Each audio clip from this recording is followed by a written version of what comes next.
It is a beautiful night for baseball, the day before our nation's birthday, as the Niagara Ironbacks come down from Canada and they will take on the home team, Jamestown Tarp Skunks. Hello again and welcome to another Tarp Skunks broadcast. I'm Drake Guinness alongside Sebby Gibbs, and tonight the 14-10 Jamestown Tarp Skunks play host to the 3-20 Niagara Ironbacks.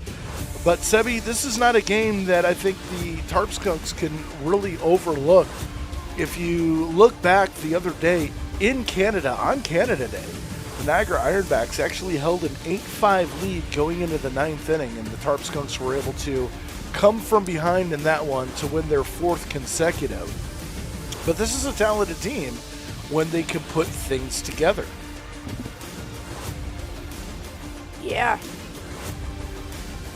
Tonight is going to be a interesting challenge, as for the Ironbacks, it'll be Ethan Catney-Forbes on the mound. For Niagara, he will face Cohen Harris. Let's get you the stats and information on our starting pitchers tonight. First, for Niagara, Ethan Catney-Forbes comes in with a record of 0-3, 21 innings pitched. He's given up 28 hits, 19 runs, 14 of those earned. Walked 6, struck out 16, comes in with a 6.0 ERA, a 1.25 whip, and batters are hitting .326 against him. He will be opposed by Cohen Harris, comes in with a record of 0-1, 13 innings pitched, 13 hits, 12 runs, 10 earned. He has walked 10 and struck out 14, comes in with an ERA of 6.92, a whip of 1.77, and a batting average against of .255. So it is going to be an interesting matchup between both of these teams. This is one of those games that can be considered a trap game in the standings, that if the Skunks do not come out playing focused, they could find themselves in trouble. But it's their destiny in their hands. This is 2 of 3 against Niagara this week before they come home and take on a Newark team that has been struggling as of late for a doubleheader on Sunday, before we have the return of the Auburn Double Days on Monday, and that is a $2 night. As we're getting a ceremonial first pitch, called strike by the catcher, and we are set for Tarp Skunks baseball, as the Skunks starting lineup is about to be announced. Sebby, why don't you go ahead and give us the starting lineups for the Niagara Ironbacks?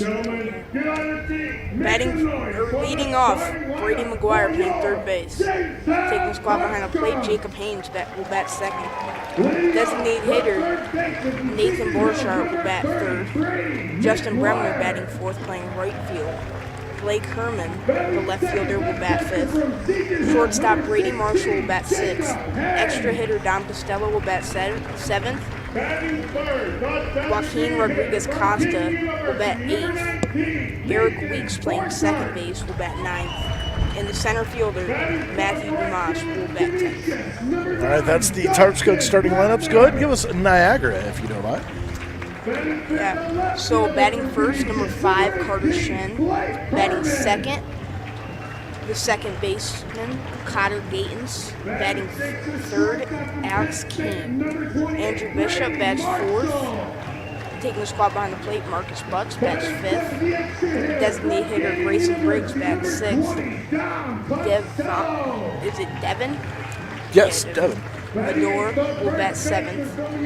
Bryce Bedrosian will bat eighth. Center fielder Chase Hubel will bat ninth. And then Caden Wilson, third base, will bat 10th. All right, so the starting lineups for both the Tarp Skunks and the Ironbacks given out.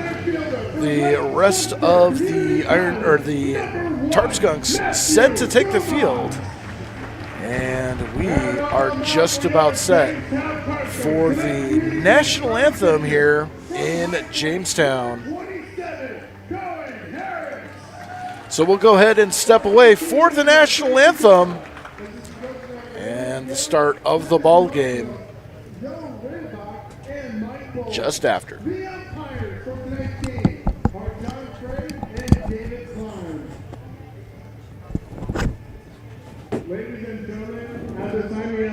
please rise, remove your caps, and sing along if you would like as we honor Canada with the playing of the Canadian National Anthem.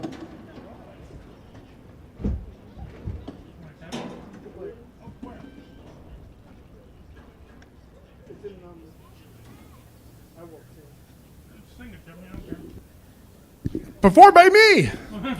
Oh, Canada, our home and native land, true patriot love in all of us command. With glowing hearts we see thee rise, the true north strong and free. From far and wide, O Canada, we stand on guard for thee. God keep our land glorious and free. O Canada, we stand on guard for thee. O Canada, we stand on guard for thee.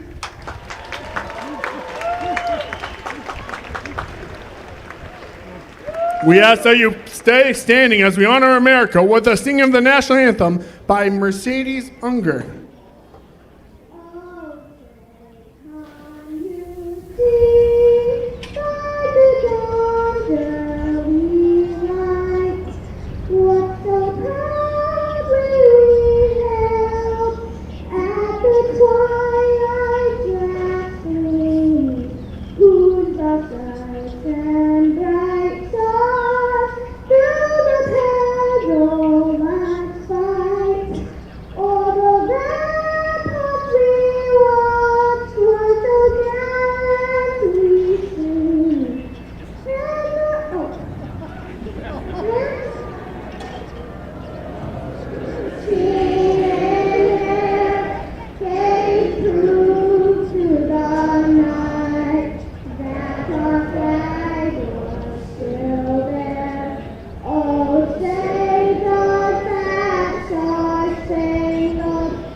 National anthem. Very nice crowd here tonight here at Detrick Park. Still time for you to come on down and join in the spectacular. After the games, there will be fireworks. It is the annual tradition of blowing things up after the game, which we love so much. And I am actually gonna, this is the first time I'm actually gonna be able to stick around for the fireworks after the game. Last year I had to leave right when they were going off. I missed out, not going to do it this year. All right, let's go ahead and give you, again, quickly, the starting lineup for the visiting Niagara Ironbacks. Carter Shin leads off, plays shortstop. Connor Gatens at second, will bat second. Alex Keene, the right fielder, will bat third. Batting fourth is Andrew Bishop at first base. Marcus Butts behind the plate, batting fifth. Grayson Briggs will be the designated hitter, batting sixth. Devin Major, the left fielder, batting seventh. Bryce Bedrosian, the extra hitter, batting eighth. Chase Hubble, the center fielder, will bat ninth. And Caden Wilson will bat 10th. They will be facing Cohen Harris for the Jamestown Tarp Skunks. 0-1 with a 6.92 ERA, 13 innings pitched, 13 hits, 12 runs, 10 earned, 10 walks, and 14 strikeouts. Does have a 1.77 whip, and batters are hitting .255 against him. So we are set for Tarp Skunks baseball. Defensively, for the Tarp Skunks, it's going to be Herman, Dumas, and Bremner. From left to right, McGuire, Marshall, Weeks, and Rodriguez Costa from third to first. Jacob Haynes, who did a spectacular job catching Christian Pensic's no-hitter on Sunday, is behind the dish, and Cohen Herons on the mound. We are set for Tarp Skunks baseball as Carter Shin stands in. Shin batting .349 on the season, 22 of 63, has 6 doubles, 10 RBIs on the season. And the first pitch of the ball game is outside for a ball. 6:35 first pitch here in Jamestown. 74 degrees, mostly sunny, some cloud cover coming in, but no threat of rain. And the 1-0 outside, 2-0. I think probably the biggest weather issue that we're going to have is going to be the clouds blocking the sun here and there and playing with the shadows on the field. But that one low, 3-0. Yeah, Colin Harris has just not been able to find the strike zone at this at-bat, but hopefully he can turn it around at the 3-0 count. Here we go, 3-0. And a get it over fastball, called for a strike, 3-1 the count. Wind doesn't know what it wants to do. It gusts out to right, then it dies, then it blows in, then it dies, then it gusts back out to right. It's going to be an interesting wind day. That's the 3-1 way outside for a ball. And the leadoff hitter is aboard. That's how this game gets started. With a leadoff walk, and that's going to bring up Connor Gatens. Yeah, so far this year, Ironbacks have not won against the Skunks. They are 0-3, but they are a newly organized team, originized this year. And first pitch swung and a missed for a strike, 0-1. It's not necessarily a horrible season for them either. You're really not expecting much off of a new team, so it's what we call growing pains. Yeah. You know, the first season there's always going to be learning curves, speed bumps, road bumps. You know, things you have to get figured out. And I fully expect, they didn't have a whole lot of time to put this team together at the beginning of the season. As that one, off-speed pitch, finds the inside corner for a strike. 0-2 the count. Gatens the only member of the Ironbacks with a home run. He has one. It's a snap throw back over to first. Shin not going anywhere.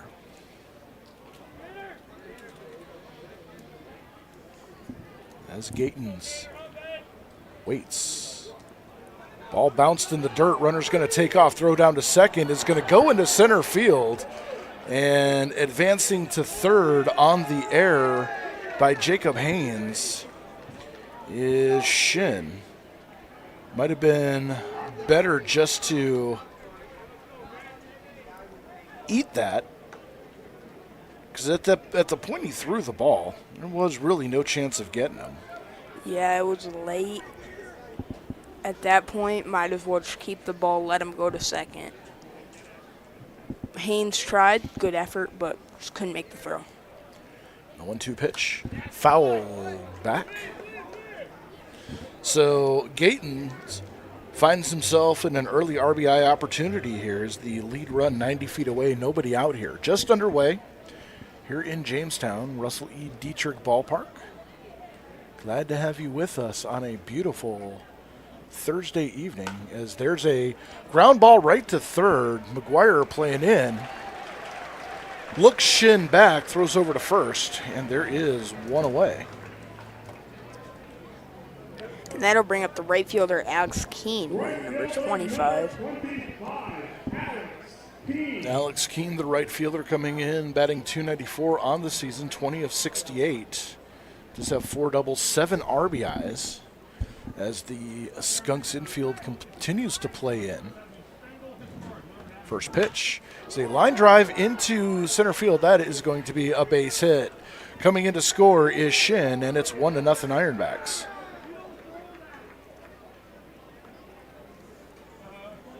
One pitch for Alex Keene, gets himself an RBI. And And with one away, that's going to bring up the first baseman, Andrew Bishop. For Keene, that's his 8th RBI on the season. And the first pitch from Cohen Harris misses for a ball, 1-0. First inning has always been Harris's Achilles heel here.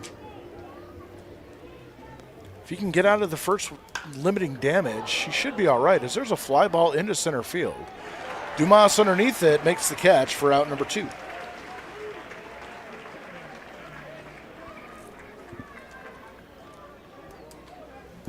And with 2 down, that's going to bring up the catcher for the Ironbacks, Marcus Butts. Is time called on the field, a pregame implement left behind the dish. It's what they use to anchor down the lines that they mark to spray paint the lines down the first and third base line. Missed one of those anchors. As Butts now settles in. Harris's first pitch way outside for a ball, 1-0. For Butts, coming in batting .322, 19 of 59, 2 doubles, 4 RBIs. Yeah, so Cohen Harris doesn't necessarily have his back on the wall here. Runner goes, pitches high, throw down to second is in time. They got him on the shoulder.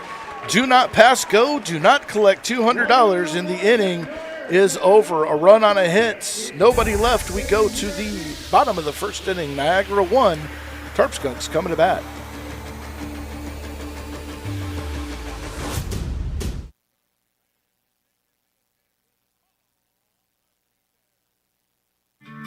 Welcome to the Chautauqua Sports Hall of Fame, located at 15 West 3rd Street in Jamestown.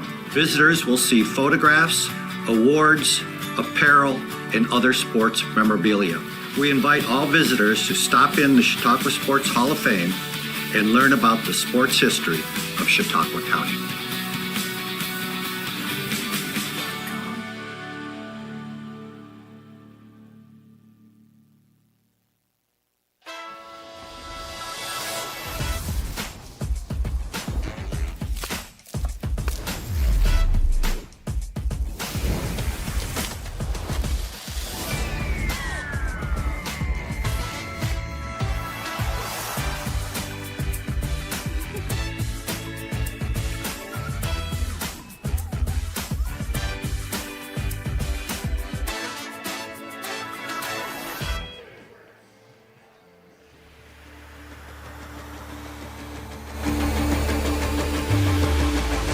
This broadcast is brought to you by Wegmans, proud sponsor of the CCS-TV is covered in the Jamestown Tarp Skunks. At Wegmans, every day you get our best. From farm fresh ingredients to helpful people prepared. Stop in today and see how Wegmans is helping people live healthier, better lives. One meal at a time. All right, so it'll be Ethan Catney Forbes on the mound for the Niagara Ironbacks. He will face the top of the order in Brady McGuire, Jacob Haynes, and Nathan Borchardt. Again, the line on Catney Forbes comes in with an 0-3 record, 21 innings pitched, 28 hits, 19 runs given up, 14 of those earned, walked 6, and has struck out 16. Comes in with a 6.00 ERA, a 1.25 whip, and then batters are hitting .326 against him. So he's going to have a tough road to hoe here as McGuire, Jacob Haynes, and Nathan Borchardt,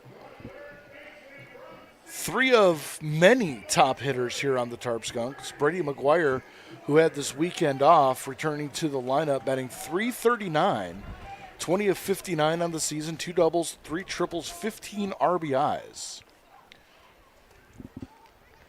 He stands in. And the first pitch is taken low and away for a ball, 1-0.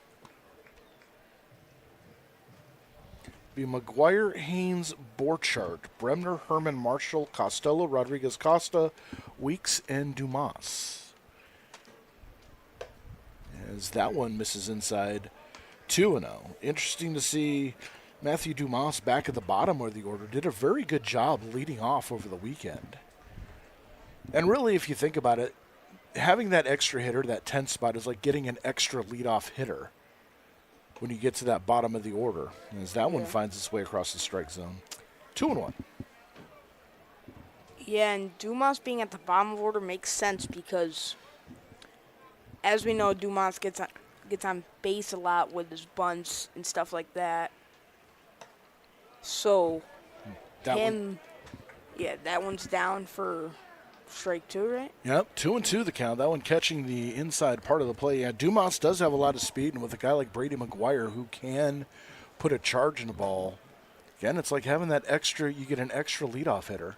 As that one, breaking ball missing outside, 3-2. So McGuire doing a great job in his first plate appearance, doing exactly what he needs to do, allowing the guys behind him to see as many pitches as possible out of Catney Forbes. Showing the fastball and a curveball so far. And the 3-2. Taken inside and a leadoff walk for the Skunks. Yeah, and like I was saying earlier, Dumas being at the bottom border makes a lot of sense because when he gets on base, he can steal, and it brings it back to the top of the order, so more likely for him to get hit in. And I think it's a good play by Frank Jagoda there to put your speeds, like probably one of your fastest players at 10. As Jacob Haynes stands in, Tarp Skunks leading hitter, batting .368 on the season, 27 for 70, 9 doubles, a triple, 3 home runs. So he added to that total yesterday. His first pitch taken for a ball, 1-0. Tarp Skunks were down 8-6 in the 9th inning when Jacob Haynes came up with 2 on, and he roped one out to center field for a 3-run jack. Gave the Tarp Skunks the lead, and they never looked back. Is that pitch inside? Oh, and that hits him. Just grazed the uniform a little bit, and Haynes gets on the freeway.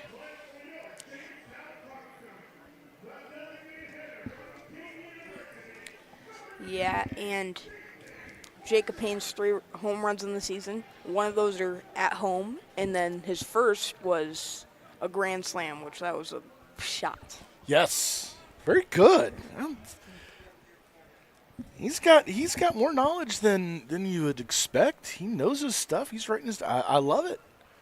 We have a future Hall of Fame play-by-play announcer in the booth here in Sebby Gibbs as Nathan Borchardt stands in, takes the first pitch he sees for a ball, 1-0. Borchardt, 281 hitter, 25 of 89, 7 doubles, 7 RBIs. Has a chance to get the Skunks even up here. 2-1, nobody out, bottom of the first inning, and the Ironbacks with a 1-0 lead. That's the pitch. Catching the outside corner for a strike, 1-1. Justin Bremner on deck. So Catney Forbes finding himself in a little bit of trouble early on. Checks the runner at second. Is that one just a bit low at the knees? 2-1 the count. Yeah, it looks like it might have been a little bit outside towards the chalk, but definitely low as well. 2-1 count. Borchardt stands in waving that bat. And the 2-1. Way off the plate. 3-1.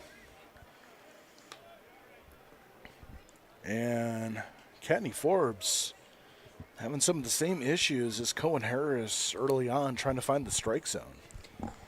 Yeah, Borchardt getting walked here could potentially bring up Justin Bremner with the bases loaded.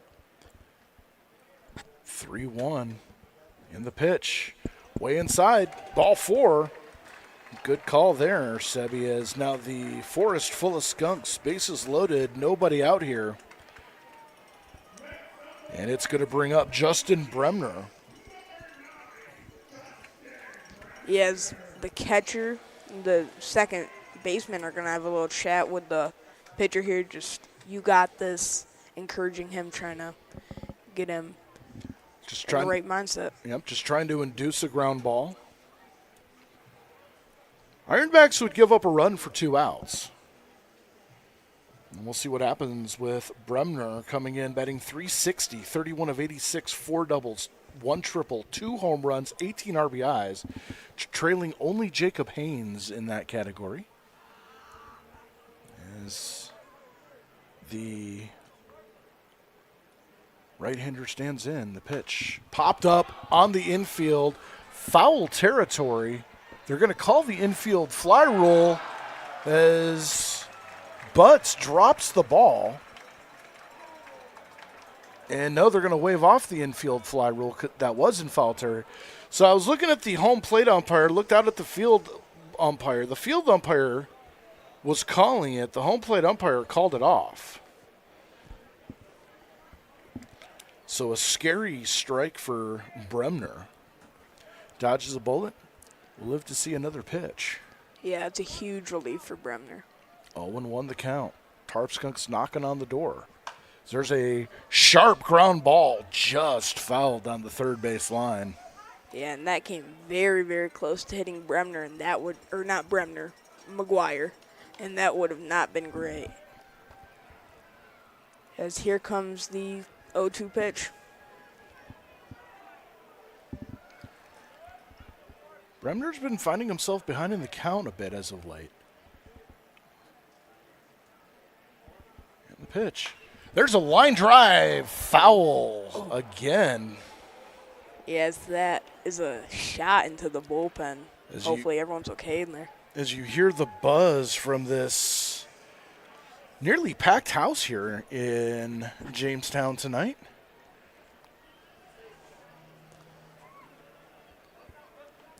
Yep, there's still time to stop in for fireworks after the game. Absolutely.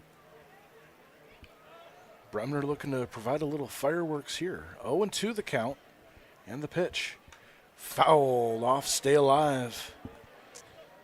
0-2, Bremner now will be facing his 6th pitch. Yeah, he's doing a great job of driving up this pitch count here. And he's got Catney Forbes timed. It's just a matter of finding the barrel with the ball with the barrel. Yeah, and it seems like Bremner is going for a shot here. I mean, he's driven 2 balls. That one low at the knees. That is cold-blooded take right there. Very close. Yeah. You would think that he would swing, but that's a good eye by Bremner. 1-2. Fourth full of Skunks. Nobody out. The pitch. Inside. 2-2. Bremner's having a quality at bat right here. Absolutely. About to face the 9th pitch of this at bat.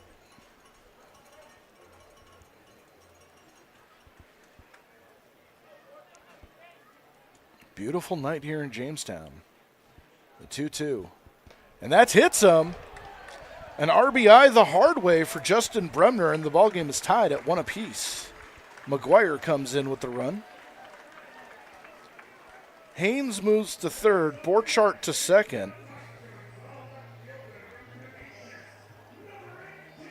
And the first 4 Skunks have gotten on without the benefit of a hit. Yeah, Ethan Catney Forbes has hit or walked his first 4 runner or batters, so hopefully he can turn that around and get his first out here. He's looking to do that, but well, I mean, hopefully for him, not for us. Yeah. As Blake Herman stands in, playing left field. As the ball gets behind Butts, Haynes is going to come in to score. A wild pitch gives the Tarp Skunks a 2-1 lead.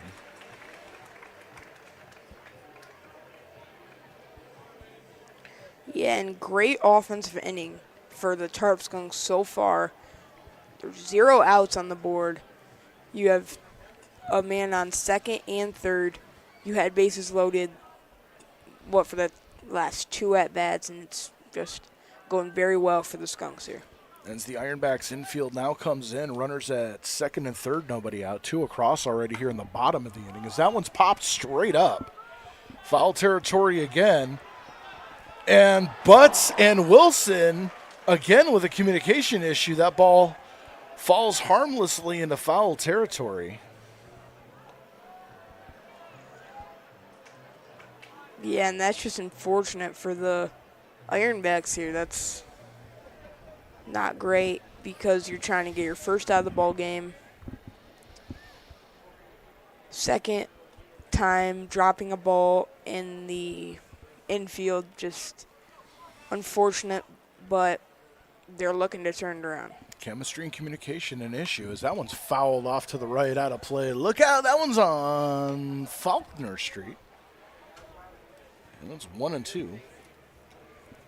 Herman, the Western New York Small Schools Player of the Year, had a spectacular diving catch to preserve Christian Pensick's no-hitter in the sixth inning on Sunday. As a swing and a miss, and Herman goes down on strikes. First out of the inning. Hey, baseball fans, after the final out, hit Honest John's for fresh subs, crispy wings, and pizza that always wins. Order online at honestjohns.pizza or stop in after the game. Brady Marshall now, the sixth-place hitter, will stand in. Runners at second and third, one out. Marshall steps in with a .295 batting average, and the first pitch he sees is a strike of the knees, 0-1. Yeah, and as you were saying, Blake Herman, very good play, doubleheader, diving catch to save Christian Pensick's no-hitter. And that no-hitter, as there's a ground ball too short, picked up and thrown to home by Shin in time to get Borchardt, who was committed on the ground ball. So a fielder's choice for Marshall. Yeah. He's aboard.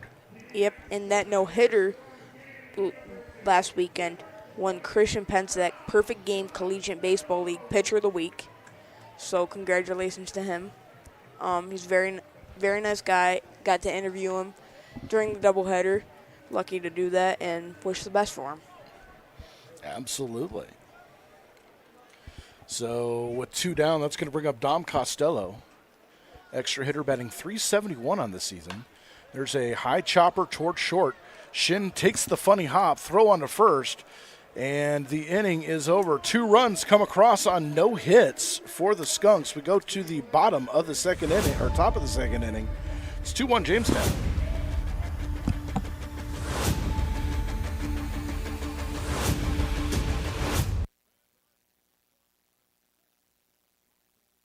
What's life like in Chautauqua County? It's where small-town charm meets world-class culture, where your downtime gets an upgrade across miles of lakes, state parks, and vibrant local vineyards, where you can live the high life at a low cost as your dollars go further and your roots grow deeper.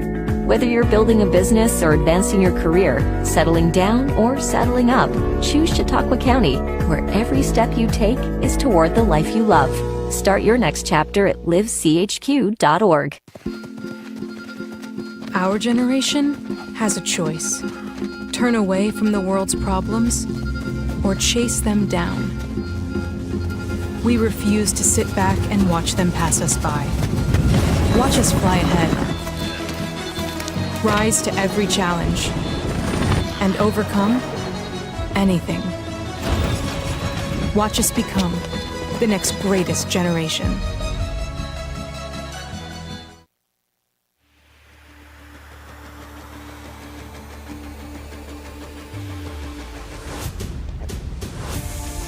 What's life like?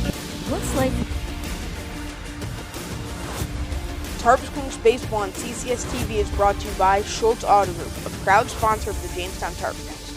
Visit any of our locations in Jamestown or Warren or online at schultzauto.com. All right, it's going to be Butts, Briggs, and Medor due up for the Ironbacks here in the top of the second inning. Skunks scoring 2 on a couple of walks, couple hit by pitches, and a wild pitch. Ironbacks got 1 on an RBI single by Alex Keene. And Cohen Harris out for his second inning of work. First pitch he throws is outside for a ball, 1-0. Other games around the PGCBL this day before 4th of July is that one taken for a strike, 101. Mohawk Valley in Boonville, bottom of the 5th inning, the Diamond Dogs with a 3-0 lead over the Lumberjacks. The Geneva Red Wings and the Syracuse Salt Cats are set for an exhibition game. That one has not set yet. So there's a fly out to Bremner in right. He gloves it, puts it away for out number 1. And that's going to bring up the designated hitter, Grayson Briggs.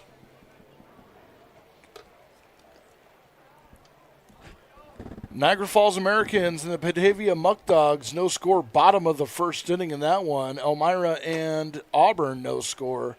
And Amsterdam and Glens Falls, no score. Also, Mohawk Valley and Boonesville will be playing Game 2 of their doubleheader starting around 7:30 p.m. As Harris goes 2-0 quickly to Briggs. Briggs coming in with a 209 average, 9 for 43. Does have 3 doubles, 6 RBIs.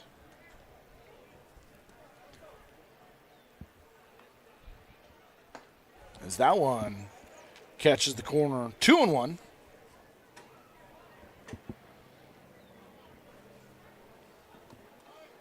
Harris looked like he was going to have a bumpy first inning, but quickly worked his way out of it. With 1 out here in the top of the 2nd. Falls behind 3-1 to Briggs.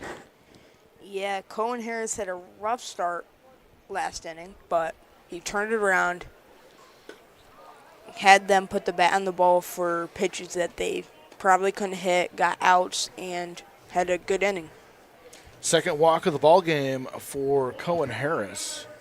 As Briggs is aboard with 1 out, that's going to bring up the Ironbacks left fielder, Devin Medore.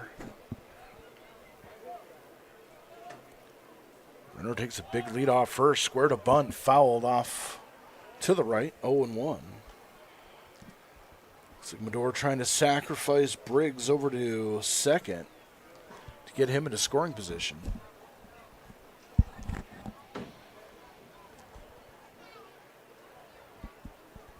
Briggs with an interesting leadoff, keeping his left arm 90 degrees to the bag at first. 0-1 the count to Medore. Yeah. Big leadoff first. There's a line drive into left field. That is a base hit. Herman fields it, gets it in. And there are 2 on with 1 out for the extra hitter, Bryce Bedrosian. Yeah, and I think the explanation to Grayson Briggs taking the interesting leadoff approach with his arm straight out is because Cohen Harris is probably... First pitch squared a bunt right back to the mound. Oh, Harris fumbled it a little bit in his glove. Could have had a shot at second.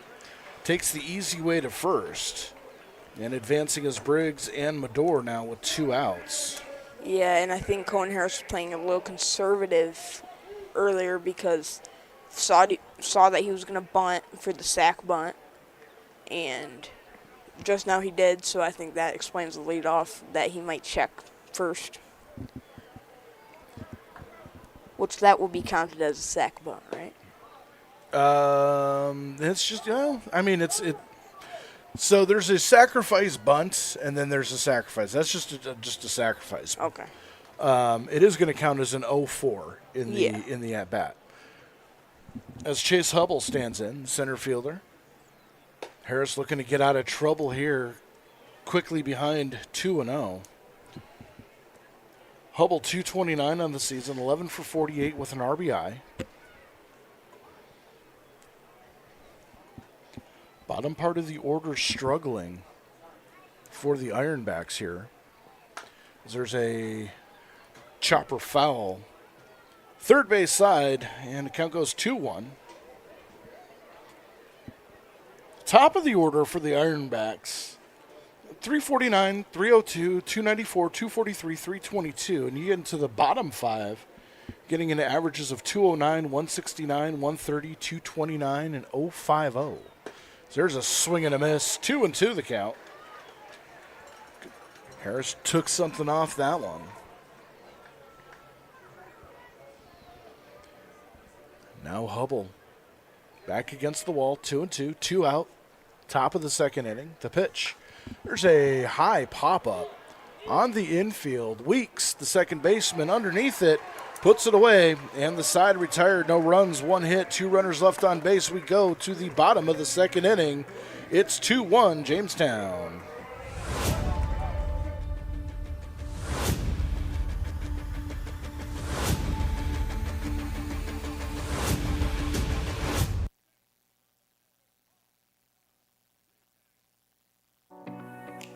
I've definitely got more comfortable like being in front of the camera, and I got to like meet new people. If you are into like cameras and news and stuff, I would come here. You get to do a lot of cool stuff. You go to like one of those baseball games, usually you're just stuck in the stands. But with us, no. You can go on the roof or on the field. If people want to learn more, you just have to go to CCS-TV.com. Schultz is the place where you can not only find your next new car, you can customize it exactly how you want it. Build a vehicle from one of your favorite brands, secure rebates and incentives, and expect delivery within 6 to 8 weeks. Get the keys to your ride in-store or in your own driveway and enjoy a year of complimentary Schultz Auto Care. Walk in to view our exciting inventory of vehicles arriving daily, or schedule your digital consultation online today to discover why we say you can't beat a Schultz deal.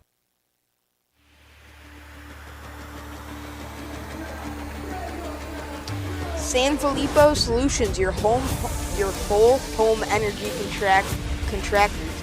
BPI Gold certified, willing to help solve any energy efficiency problems your home has. Visit us at www.makebeComfyToday.com and we will help you find a San Filippo solution for your home needs. All right, I'd like to welcome San Filippo as a new sponsor here to Tarp Skunks Baseball. So we head to the bottom of the second inning, 2-1 Tarp Skunks. Joaquin Rodriguez-Costa, Eric Weeks, and Matthew Dumas due up. And Ethan Catney-Forbes, first pitch to Joaquin Rodriguez-Costa. Misses for a ball, 1-0. This may be the longest combined names for pitcher and hitter in history. Yeah. And 1-0. That one taken at the knees for a strike, 1-1. Rodriguez-Costa, 6'6", 205-pound first baseman. Coming in, hitting a .133, 2 for 15, late arrival. 1 double, 1 RBI. That double came on Sunday. Yeah. That one's fouled back over our heads and out of play. Yeah, and Rodriguez-Costa batting a .133 isn't necessarily bad because he's not getting as much playing time as many other players, because Nolan Smith is usually starting at first base, so you don't usually see Rodriguez-Costa as much. But the time that he has spent at first base, he's made a lot of good plays. And he hits that one high and deep down the right field line. Coming over is Keene in foul territory, and he puts it away for out number 1. Yeah, and that one went very, very high. Looked for a second like it might have some distance behind it, but there was no wind at all to assist or knock it down. Just a lot of topspin causing it to die in foul territory. That'll bring up Eric Weeks, the second baseman, batting .241 on the season. 14 of 58. Does have a double, triple, and a home run. Takes the first pitch low for a ball. Does have 8 RBIs on the season as well.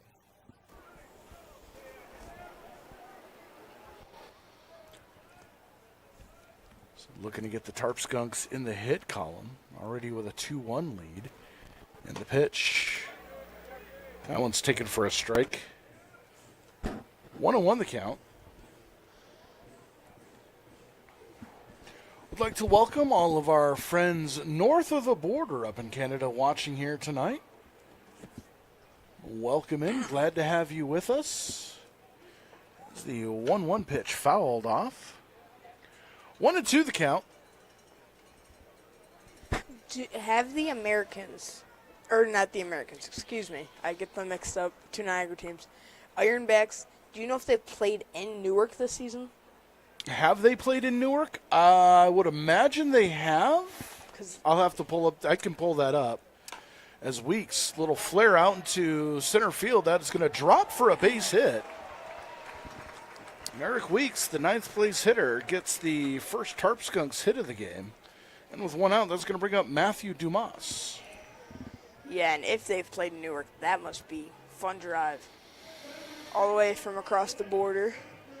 They have played at Newark one time. Was actually one of their first wins of the season.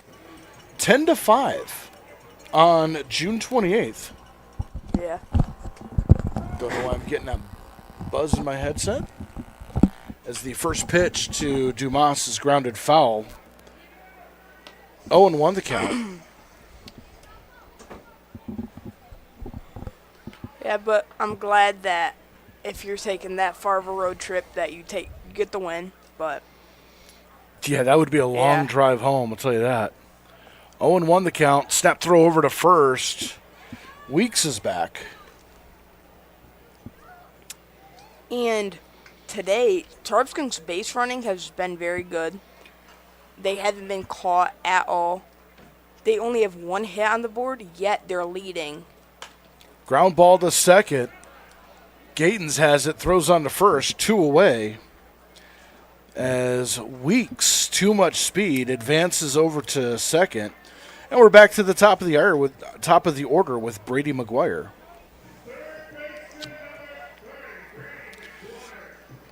Yeah, and they've had 5 Tarp Skunks have gotten on base today, which that is very good so far in the first 2 innings. McGuire stands in, walked and scored a run back in the first inning. 2 down here, and the pitch. Let's take it low for a ball. 1-0. If McGuire can extend the inning, it will be Jacob Haynes due up next. 2 out. Bottom of the second. Runner off second. And the pitch. So again, there's a ground ball off the glove of Catney Forbes. Recovers, throws on to first. In time to put McGuire away. And the inning is over. No runs on a hit. We head to the top of the 3rd inning. 2-1 Jamestown with the lead.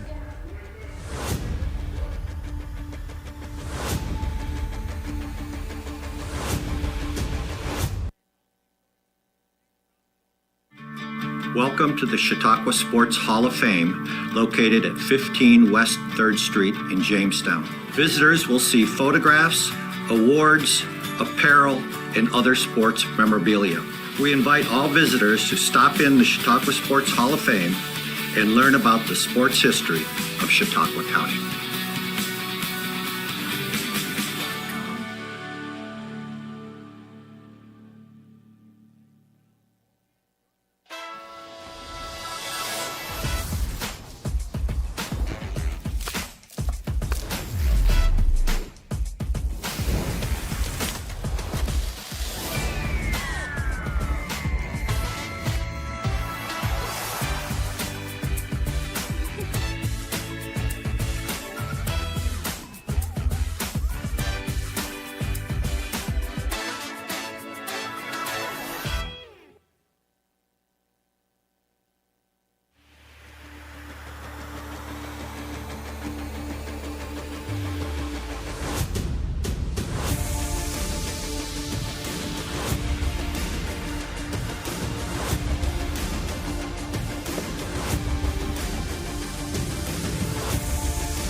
Watch, stream, and follow CCS-TV anywhere you go on Roku, YouTube, iOS, and Android, or online at ccs-tv.com, and follow us at CCS Television on TikTok, Instagram, and Facebook. So we head to the top of the 3rd inning. It will be Wilson on the top of the order, and Shin and Gatens. 2-1 Jamestown with the lead. And the first pitch to the Ironbacks third baseman, taken for a ball, 1-0.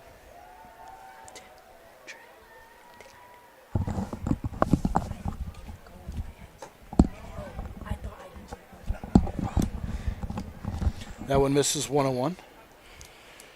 And some technical issues with our headset here.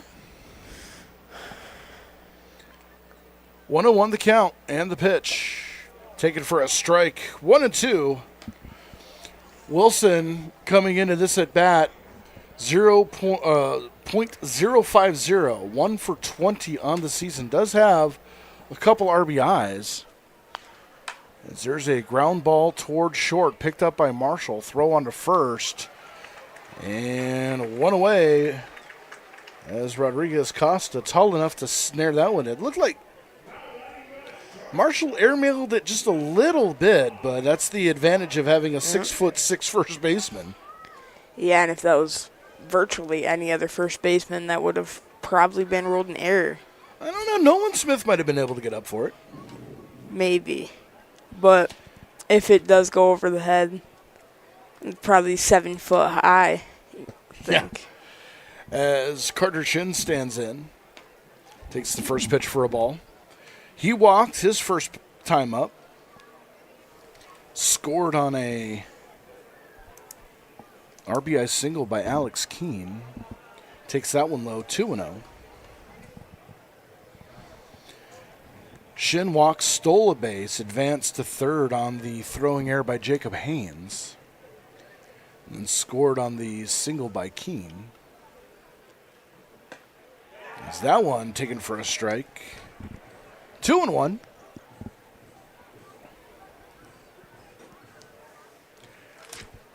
Shin with an unusual stance at the plate. He's got his front foot turned in as there's a chopper to third, McGuire with it.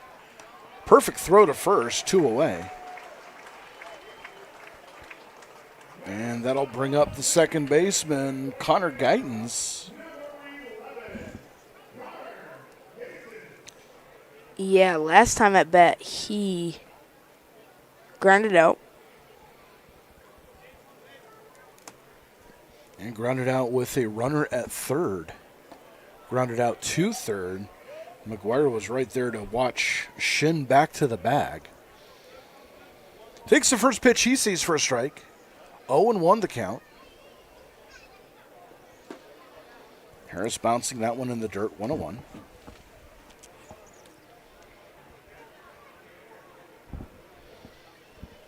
Harris has done a good job settling in here in the third inning. 1-1. That one, off-speed pitch, catching the zone. 2-1, or 1-2 the count. 2 down here.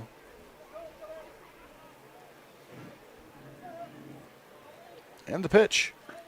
In the dirt again. Harris trying to get that chase pitch, but too far in front and in the dirt. Evens up the count, 2-2, 2 out. Top of the third inning, 2-1 Tarp Skunks with the lead. Gaytons takes called strike 3. He got caught looking for Waldo. First strikeout of the evening for Cohen Harris. And the sides retired. Nothing doing for the Ironbacks. We head to the bottom of the third inning. It's still 2-1 Jamestown.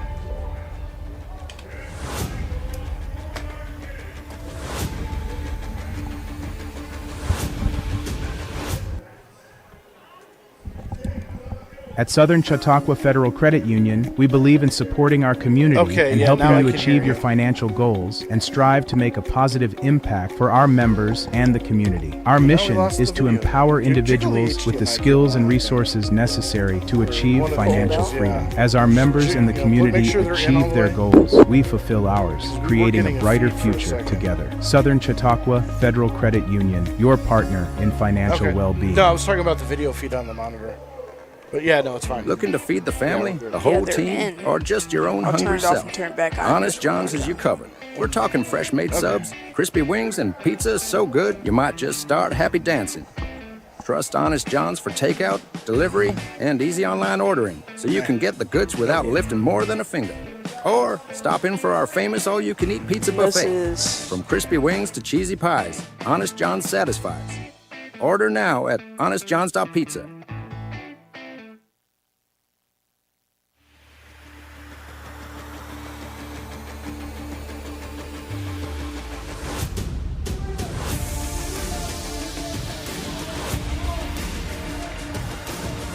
Graduations, weddings, and bridal showers. The Doubletree by Hilton is your destination for all events. Let their experienced event team help you put together your special event and take the worry and stress off your shoulders.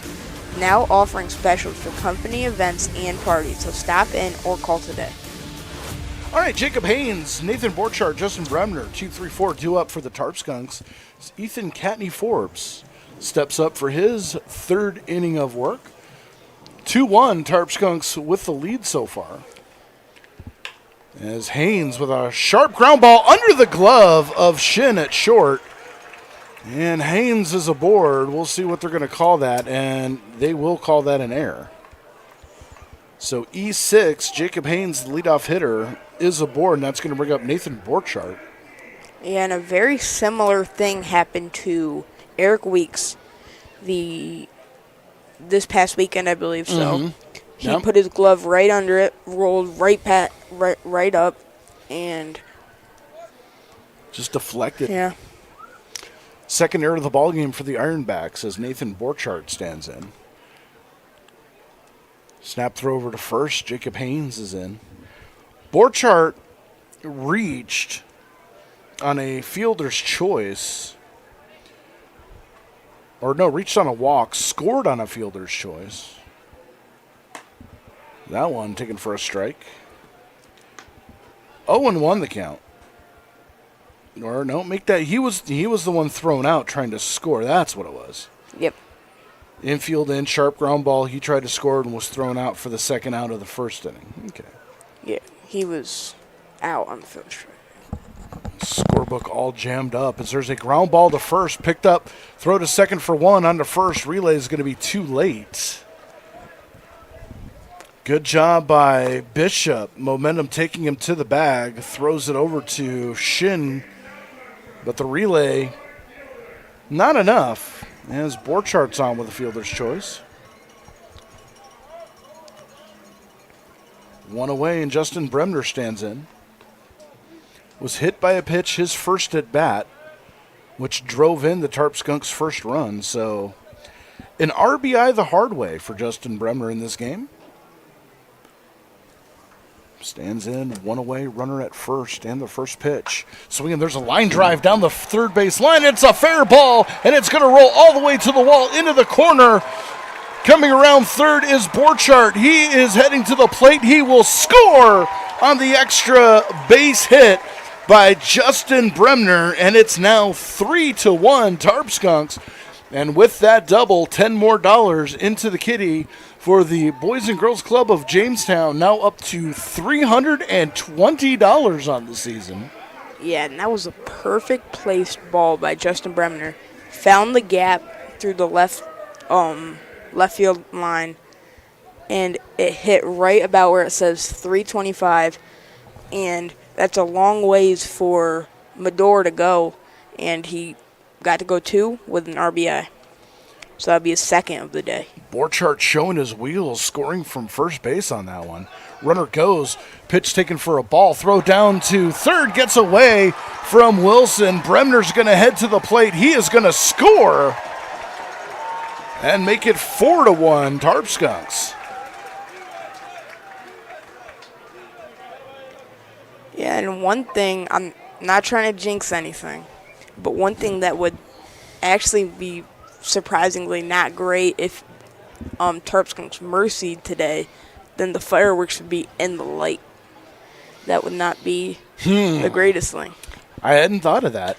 There's a line drive by Blake Herman into center field, but underneath it to glove it is the center field Hubble, and there's two away. Tarp Skunks coming out a little bit more aggressive in this inning.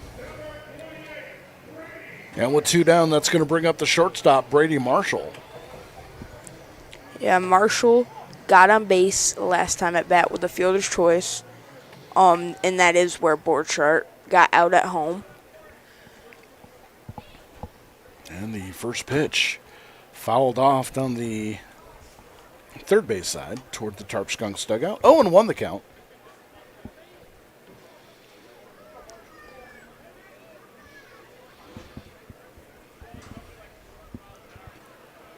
Doubleheader on Sunday as the Newark Pilots make their first appearance in Jamestown this season.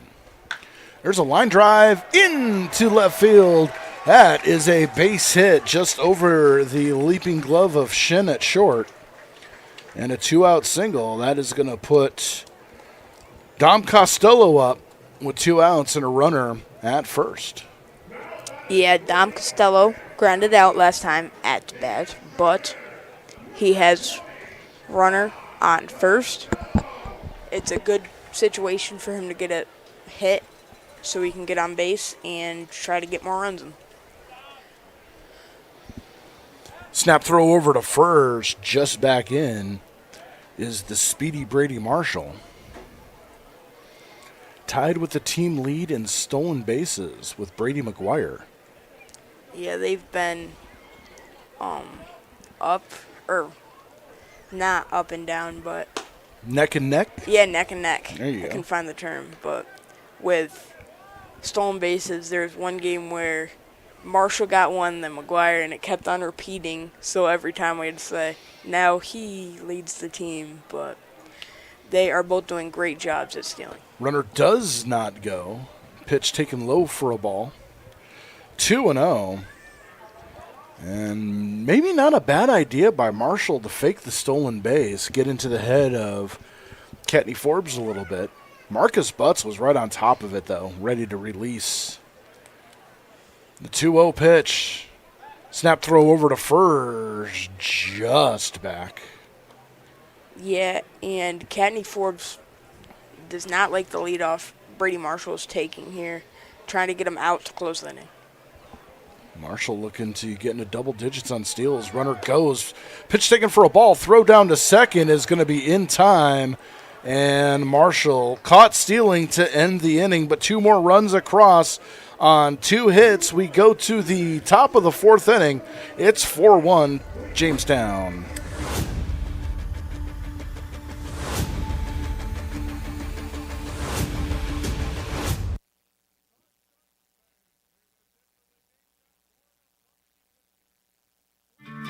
Welcome to the Chautauqua Sports Hall of Fame, located at 15 West 3rd Street in Jamestown. Visitors will see photographs, awards, apparel, and other sports memorabilia. We invite all visitors to stop in the Chautauqua Sports Hall of Fame and learn about the sports history of Chautauqua County.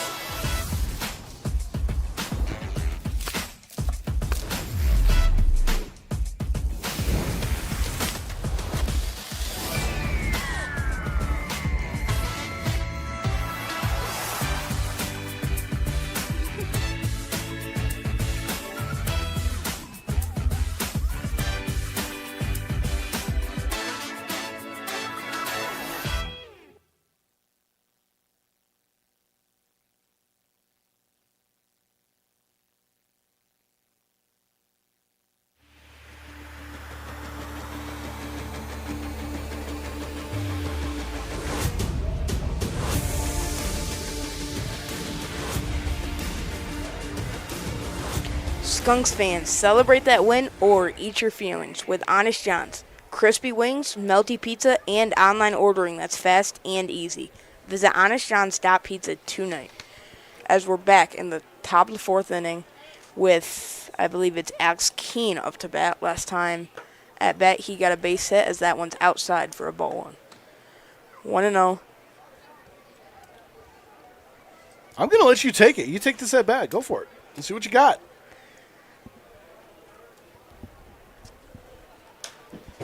As that one be driven over Weeks for a base hit. Standing on first, is Keene for a second hit of the day. Not bad, not bad. As that's going to bring up the first baseman. Andrew Bishop.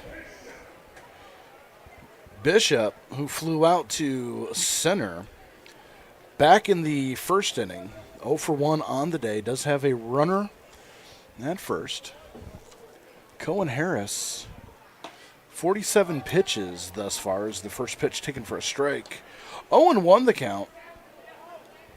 Actually make it 43 for Harris, 47 for Kattni Forbes.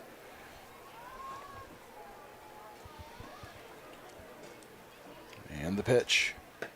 That one way outside for a ball, 1-1. Looked like he tried to go with the changeup that just slipped out of his grip. So 1-1 the count.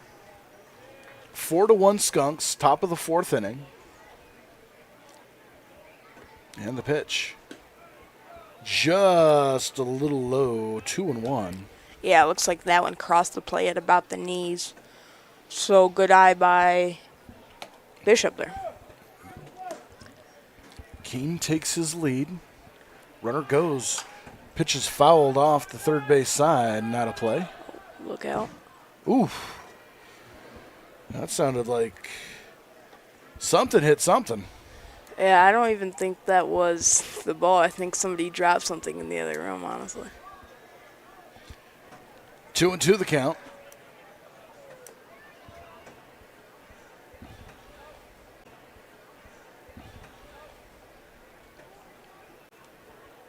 And the pitch. Ooh, up and in. Just missed. Now 3-2 to the Ironbacks first baseman.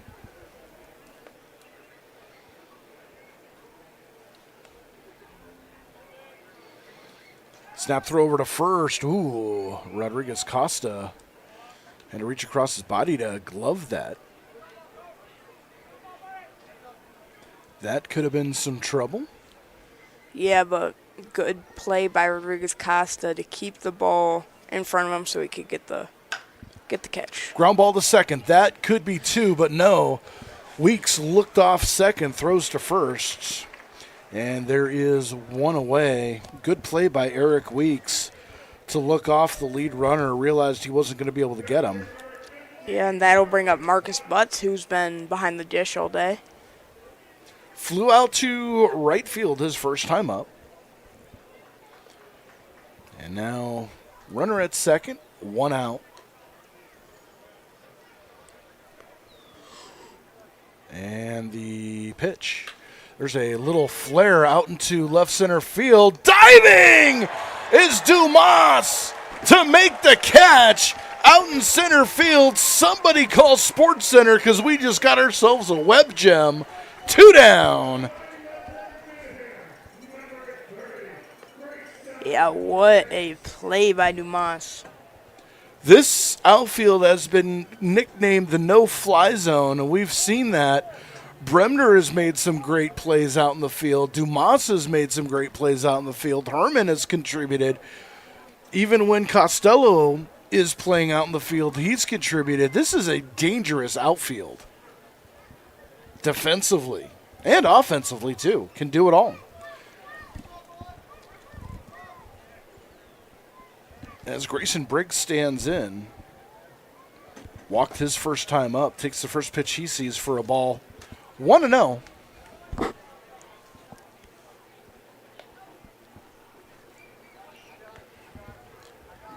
Two down here.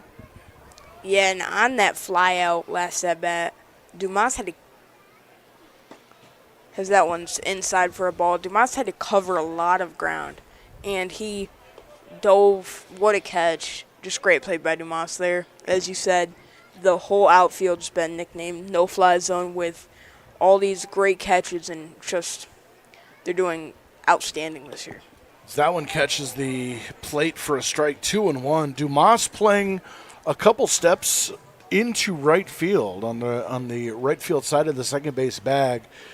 It looked like it was going to drop right between Herman and Dumas, and just out of nowhere, that last second leap.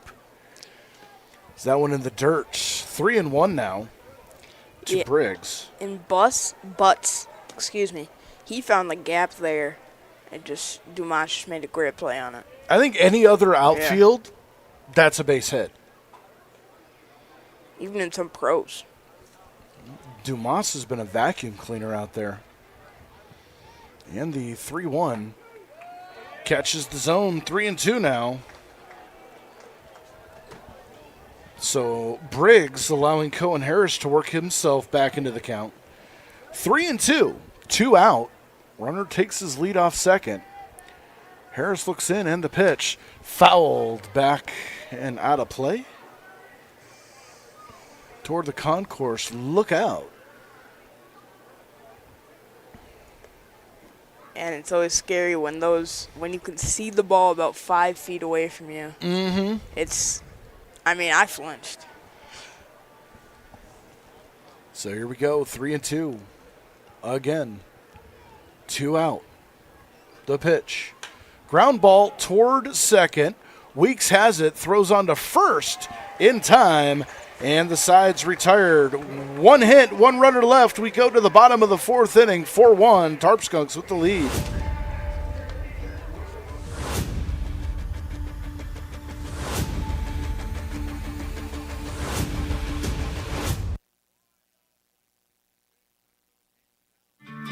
Welcome to the Chautauqua Sports Hall of Fame, located at 15 West 3rd Street in Jamestown. Visitors will see photographs, awards, apparel, and other sports memorabilia. We invite all visitors to stop in the Chautauqua Sports Hall of Fame and learn about the sports history of Chautauqua County.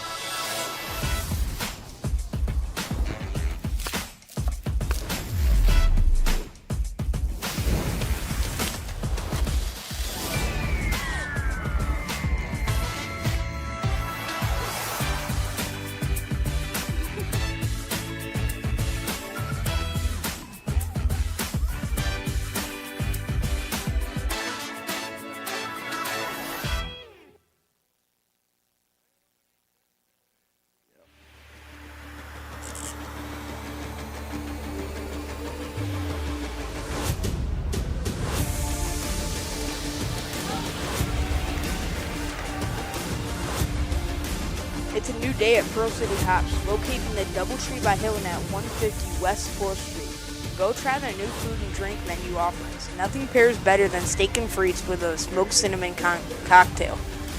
So, come check out their Music Monday series on the 4th Street patio or karaoke Thursdays.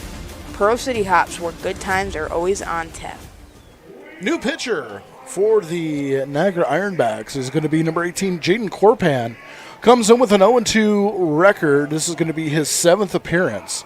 He has started 2 games, 6.04 ERA in 25 in the 3rd innings. Given up 28 hits, 17 runs, 17 earned, 8 walks, 10 strikeouts, and hitters are hitting .292 against him. As it's going to be Costello to start his at-bat all over again, followed by Joaquin Rodriguez Costa and Eric Weeks. First pitch to Costello, taken for a ball, 1-0.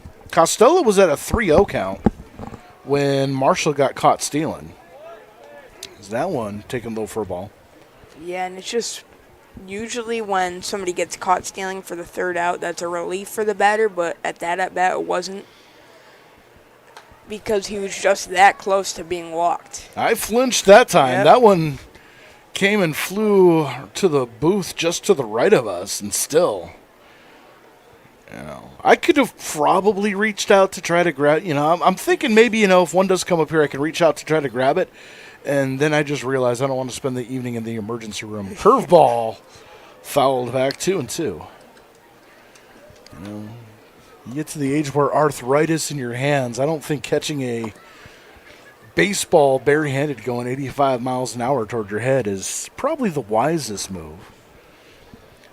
Back to the old duck and cover days. That one's fouled off. See, you didn't get the joy of the duck and cover drills in school. I grew up where there were earthquakes. Yeah. So earthquake hits, you duck and cover. What, do you go under your desk? Mm-hmm. The 2-2 pitch. Breaking ball waved at and missed called for strike 3, not called. One away, first strikeout, or second strikeout for the Ironbacks, first for Corpan. And that's going to bring up Rodriguez Costa, the first baseman. Hit a drive out to right field that looked promising, just died in foul territory into the glove of Keene. 0 for 1 on the day, and the first pitch is another breaking ball. Outside for a ball, 1-0. Corpan has a wicked delivery with that breaking ball, hides the ball well. So there's a fastball fouled out of play over our heads.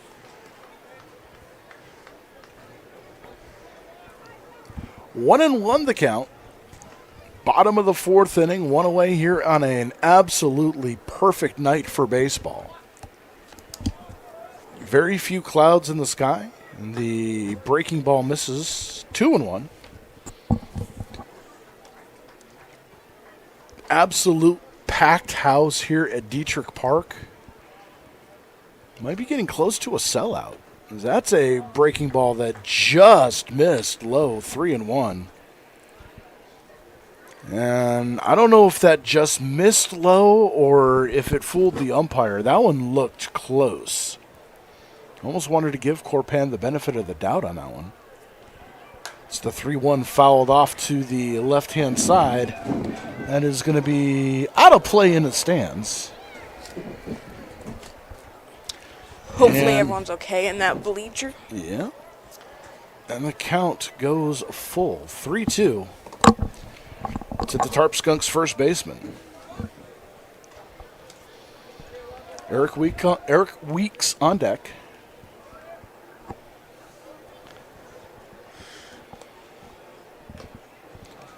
That one fouled and is stay alive by Rodriguez Costa. Yeah, I think that one was fouled straight down. I think it bounced and went over the head. Or it could have just barely been touched. 3-2. The pitch. Popped up on the infield. Shin calls off everybody, puts it away himself, and there are 2 outs for Eric Weeks. Yeah, and I think that's the second time that you could hear, that I've been here, that you could hear one of the infielders yell, ball, ball. And yeah, what was that first one? That was Geneva, wasn't it? I believe. It was a smaller guy, too. It was I think he was around 5'6", and that's why I remember it, because you could see him, and he was really passionate about wanting to get that one. Eric Weeks takes the first pitch inside for a ball, 1-0. It's always the smaller ones that are the loudest. The 1-0 pitch. Breaking ball taken for a strike. 1-1 the count.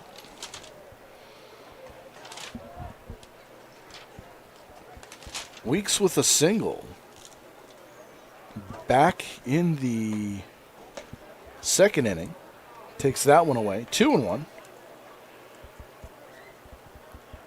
Advanced to second on Dumas's fielder's choice. Ooh, that one bit up and in. Weeks able to get out of the way. And it's 3-1 now. Tarp Skunks will be back in St. Catharines on Saturday. Weeks draws the walk. 1 on 2 outs for Matthew Dumas here in the bottom of the fourth inning. It'll be my first trip up to Canada this year. I just got my passport. I'm going up to Canada this Saturday to cheer on the Tarp Skunks. As Matthew Dumas stands in. 0 for 1, grounded into a fielder's choice, squares to bunt, and pulls it back. Pitch taken for a ball, 1-0. So is it, I'm not aware where St. Catharines is. How far away is it about? It's, let's see, so to the ballpark, it's about 2 hours from here. Okay, that's not horrible. No, it's pretty close once you get over the border. Yeah. From what I'm seeing. Now the question is, and I will have a report on this, do they have a currency exchange booth in Canada? Because I don't know if I don't think they take American money. I might have to exchange it for Canadian. Snap throw over to first. Weeks is back.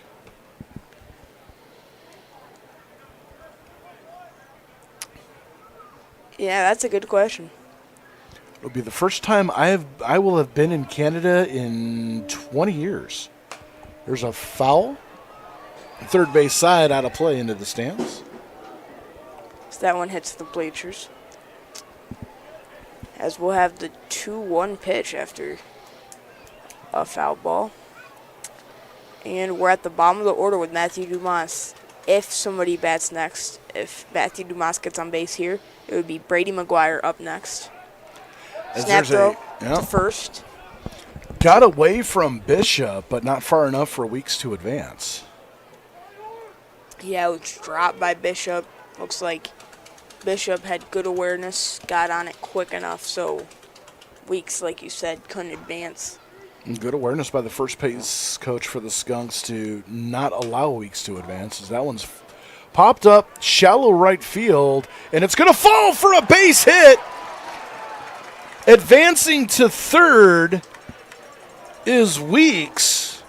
Dumas in with an extreme bloop that Gatens was going out for. It looked like he just lost in the sun.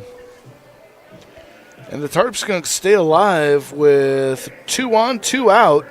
Brady McGuire coming to the dish. Yeah, McGuire with runners at the corners. This is a great situation for McGuire to get a first RBI of the day. Looking to try to break this game open here as first pitch taken in the dirt for a ball. 1-0 the count. Jacob Haynes on deck. And you know Corpan would just like to settle things here with McGuire. Does not want to face Haynes with the bases loaded as there's a breaking ball. An absolute beaut. McGuire way out in front on. And it's 1-1 the count.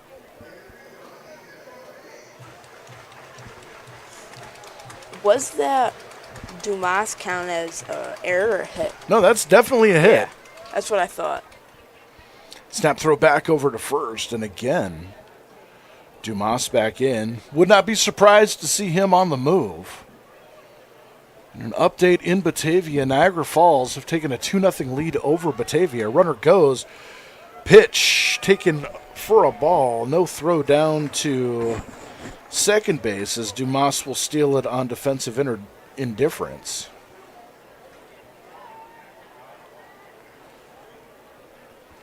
And now 2 runners in scoring position. 2-1 the count. And the pitch. There's a line drive into left field, hanging up and off the glove of Bador. That's going to be possibly a base hit, depending on how they score it. 2 runs will score. And they are going to score that in error on the left fielder. That should have ended the inning. McGuire will end up at second. Couple of unearned runs against Corpan gives the Tarp Skunks a 6-0 lead or 6-1 lead. Yeah, and that'll bring up Jacob Haynes, who last time at bat had an error. Well, got on base with an error. And I was going to mention before that first pitch fouled back, Jacob Haynes, team leader for the Skunks in home runs with 3. And in batting practice, did reach the rarefied air over the Jamestown mattress sign. And the pitch. Fouled off at the plate. And it's 0-2. And Haynes, was thinking about making it 8-1.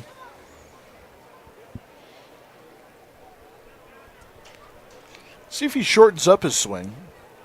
Goes from power to contact. Chokes up a little bit.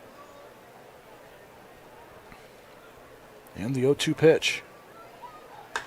There's a fly ball out in the left center field that's going to split the gap and fall for a base hit. Rounding the corner and coming in to score is McGuire. Jacob Haynes with an RBI single, and it's 7-1 Jamestown.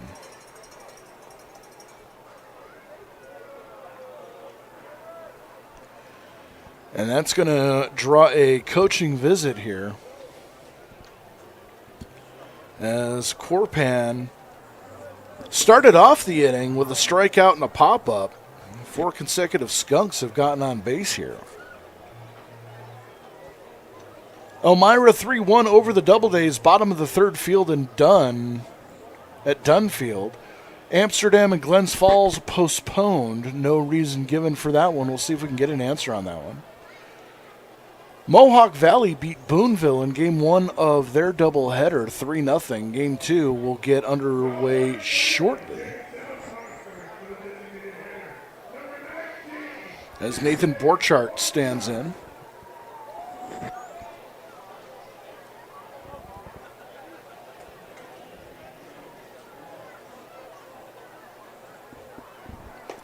First pitch he sees inside for a ball. 1-0 the count. 3 runs across here. 7-1 Tarp Skunks. I think I said 8 earlier. I was being a little charitable. It's the Canadian run exchange rate. That's what it is down here. That's my story, and I will stick with it.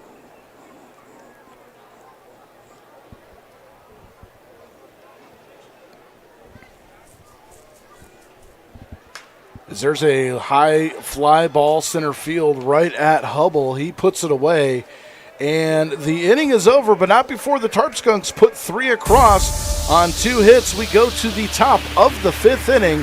It's 7-1 Jamestown.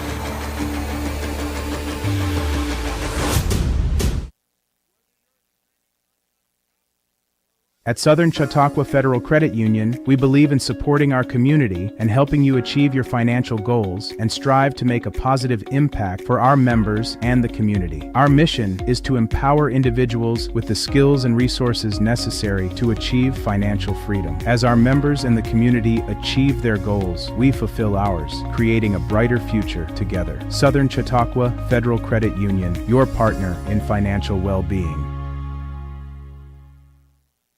Looking to feed the family, the whole team, or just your own hungry self? Honest John's has you covered. We're talking fresh-made subs, crispy wings, and pizza so good you might just start happy dancing. Trust Honest John's for takeout, delivery, and easy online ordering, so you can get the goods without lifting more than a finger. Or stop in for our famous all-you-can-eat pizza buffet. From crispy wings to cheesy pies, Honest John's satisfies. Order now at honestjohns.pizza.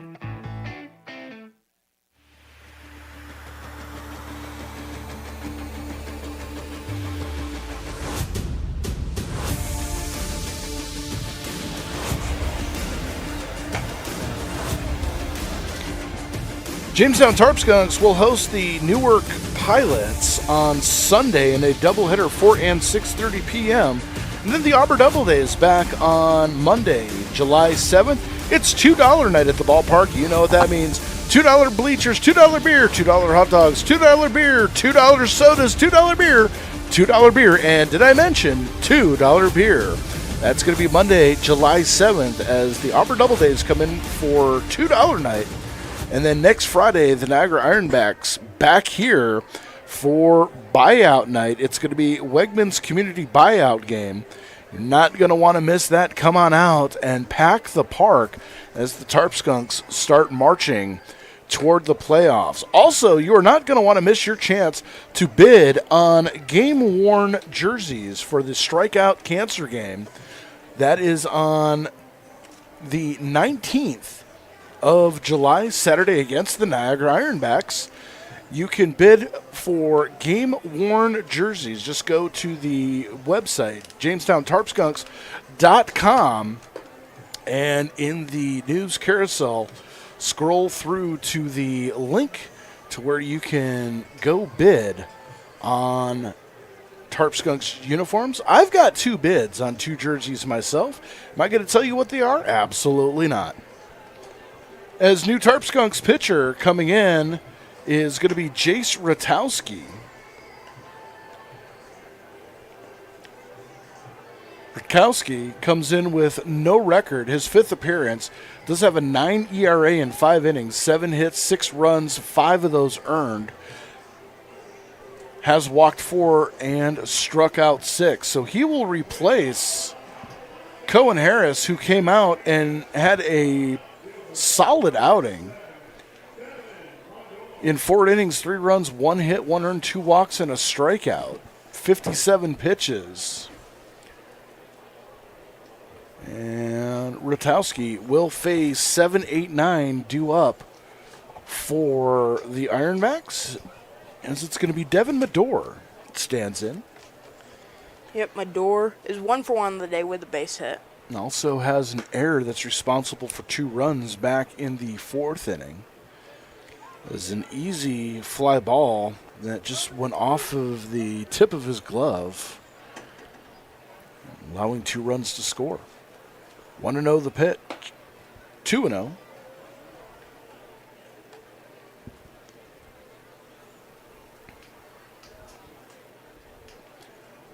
This is only Rutkowski's 5th appearance on the season.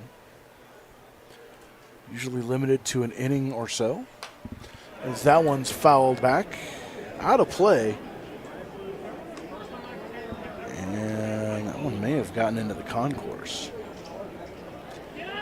You have to have your head on a swivel while you're out there waiting for your hot dogs and burgers out there at the Three Seas Catering concession stands. Yeah, that is prime spot for a foul ball to land, virtually right behind first base. As that one way outside goes all the way to the backstop. 3-1 the count.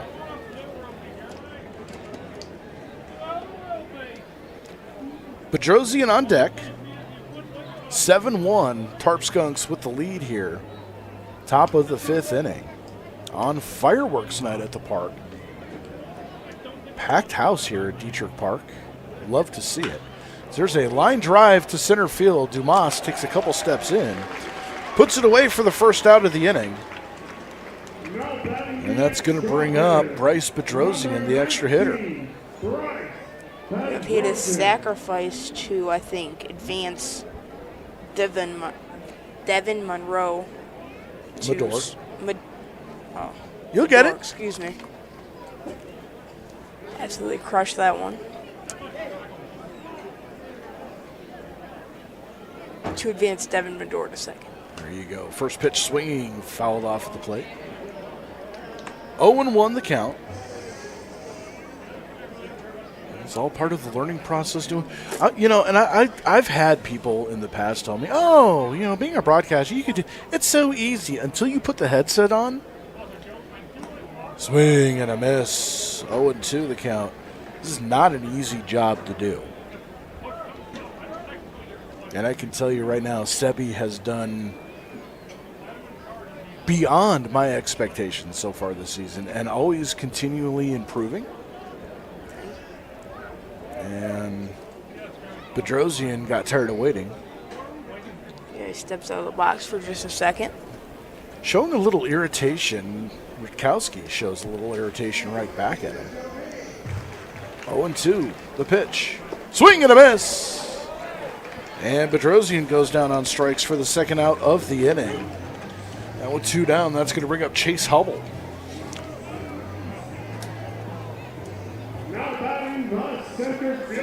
Hubble, who popped out to second base to end the second.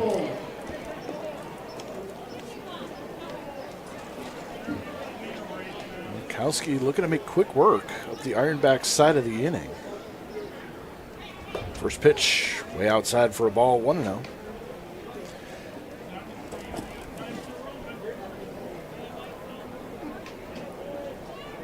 Not sure if it's mechanical with Rutkowski, but it seems like his fastball does tail to that right side of the plate, as that one just missed off the plate. 2-0.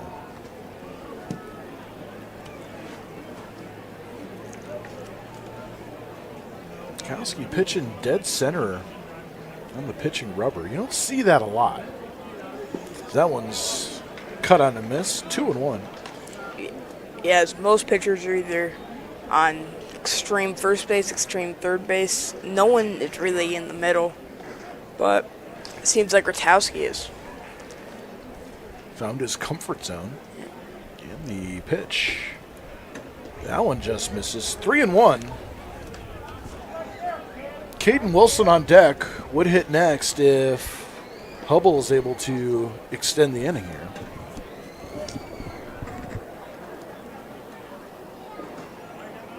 The 3-1. And that one's taken outside for a ball, so a 2-out walk for Hubble. We'll bring up Caden Wilson, runner on with 2 down and trailing by 6. We're almost halfway through this ball game at 1 hour and 25 minutes.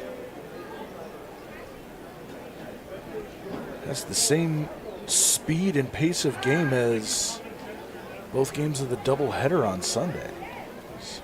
Witkowski throws over to first, checks in on Hubble, and he's back. Bark at the Park on July 13th, presented by Purina. There's a fly ball, left field, Herman underneath it, puts it away, and the side is retired. No runs, no hits, 1 left. We go to the bottom of the 5th inning. It's still 7-1 Jamestown.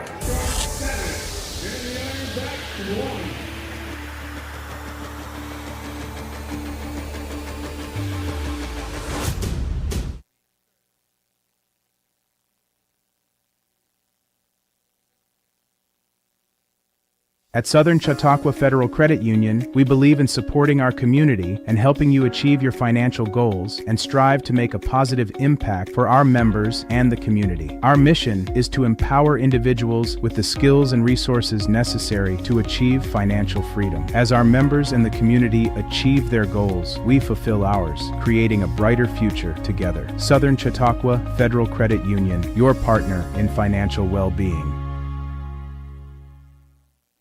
Looking to feed the family, the whole team, or just your own hungry self? Honest John's has you covered. We're talking fresh-made subs, crispy wings, and pizza so good you might just start happy dancing. Trust Honest John's for takeout, delivery, and easy online ordering so you can get the goods without lifting more than a finger. Or stop in for our famous all-you-can-eat pizza buffet. From crispy wings to cheesy pies, Honest John's satisfies. Order now at honestjohns.pizza.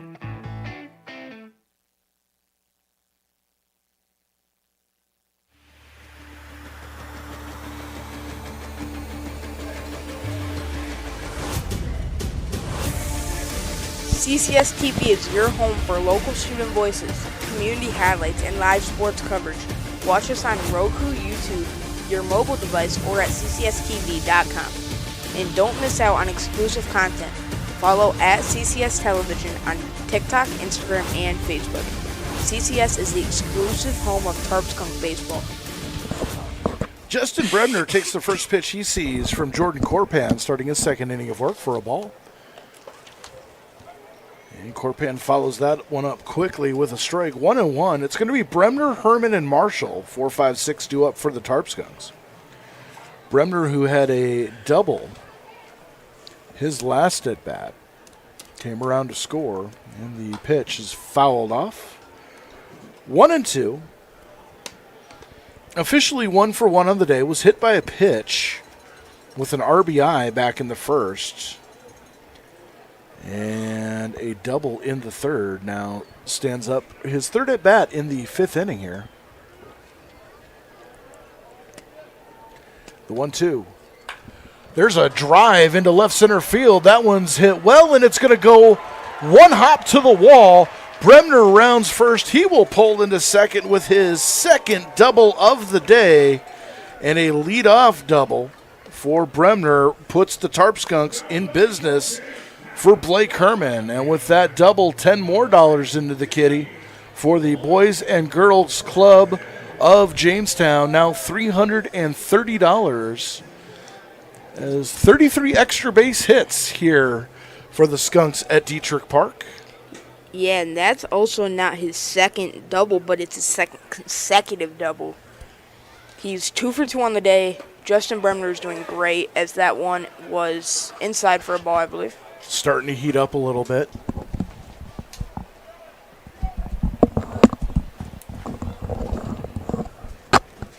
Want to know the count. As Corpan steps off the rubber. Looks Bremner back to the bag.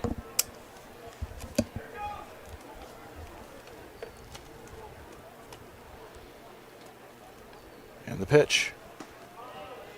Breaking ball missing outside, 2-0. Corpan looked like he tried to incorporate some sort of slide step on that pitch and may have been off balance when he threw it because it looked like he almost forced that curveball out of his hands. 2-0. There's that slide step. That's exactly what it is. That one misses up high, 3-0. So Herman more than likely will have the red light here on 3-0. Yeah, unless he sees like a fastball right down the middle, I don't think he's going to swing here. As that one's up for a ball, 4-pitch walk, and the first 2 runners get aboard for the Tarp Skunks. And that's going to bring up Brady Marshall, the shortstop.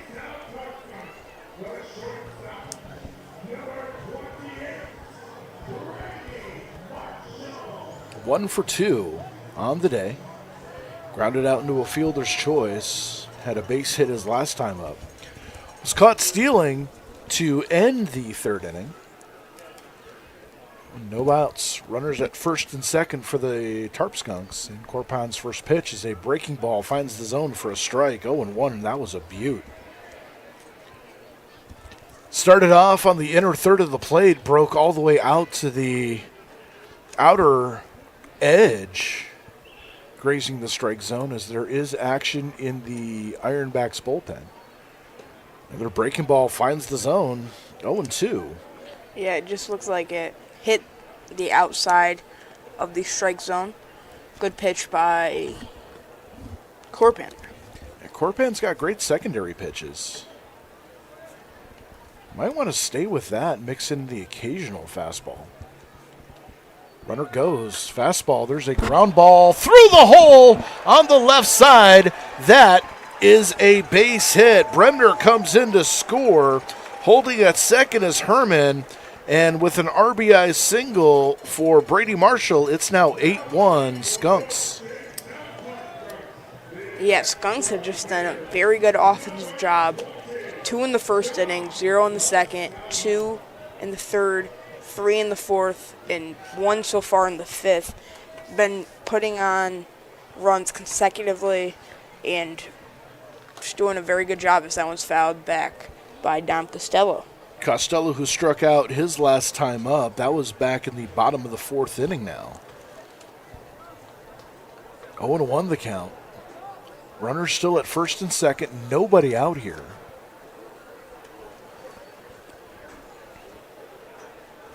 And the 0-1. Fastball down low, 1-1. You know, it was, maybe even a couple of weeks ago where there may have been the instinct to start pushing the panic button when the Skunks would win 2, lose 1, lose 2, breaking ball misses up and away, 2-1.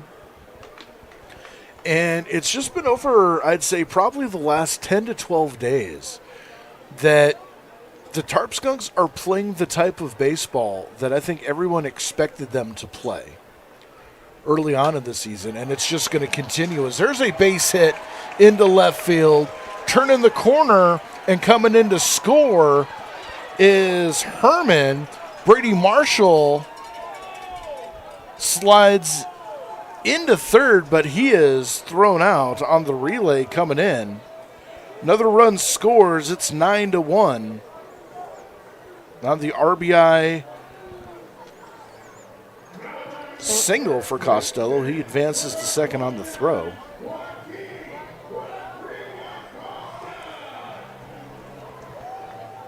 Yeah, Joaquin Rodriguez Costa up next to bat. Flew out twice in a row. But he has runner on second, and possibly. That breaking ball just missed. 1-0 the count. 0 for 2 for Rodriguez Costa on the day. Yeah, and like I was saying, he could possibly drive and run here. He has a runner in scoring position. Possibly. Tarp Skunks have been putting up crooked numbers in almost every inning. There's a high, sharp foul. Look out down the right field line. That one heading right to the picnic area. And it looks like everyone's okay. Yeah. Thankfully. Yep. Yeah, last time, or I'm not sure if it was last time or the first time, Joaquin Rodriguez Costa flew out as that one was strike. That one had potential, died early though. And then popped out to second. So it does put the ball in the air. 1-2 pitch. There's a little flare out to center field. Hubble underneath it though. We'll put it away for out number 2. Yeah, and that'll bring up Eric Weeks, who is 1 for 1 on the day with a hit and a walk. He did score a run back in the 4th. But he was not hit in, correct? Was there an RBI there? Or did he steal home? That was... I think that was one of the unearned runs off of the air, off the bat of McGuire's bat. As the first pitch to Weeks fouled back. 0-1 the count. Matthew Dumas on deck. 2 down. 2 runs across already here in the 5th inning. 9-1 Skunks with the lead. Corpan already over 45 pitches. Wonder how much longer he has left in the tank as action does continue in the Ironback bullpen.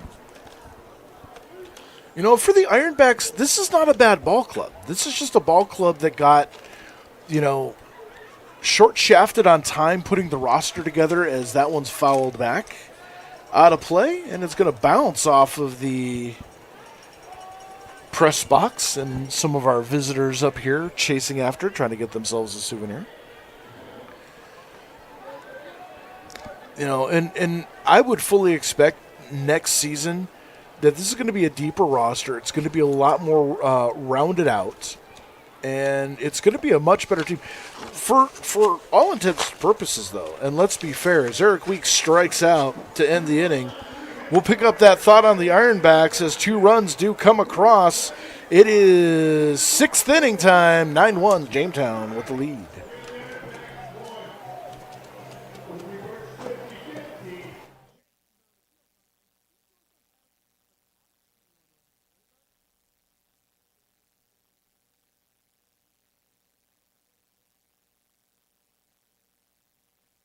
At Southern Chautauqua Federal Credit Union, we believe in supporting our community and helping you achieve your financial goals and strive to make a positive impact for our members and the community. Our mission is to empower individuals with the skills and resources necessary to achieve financial freedom. As our members and the community achieve their goals, we fulfill ours, creating a brighter future together. Southern Chautauqua Federal Credit Union, your partner in financial well-being.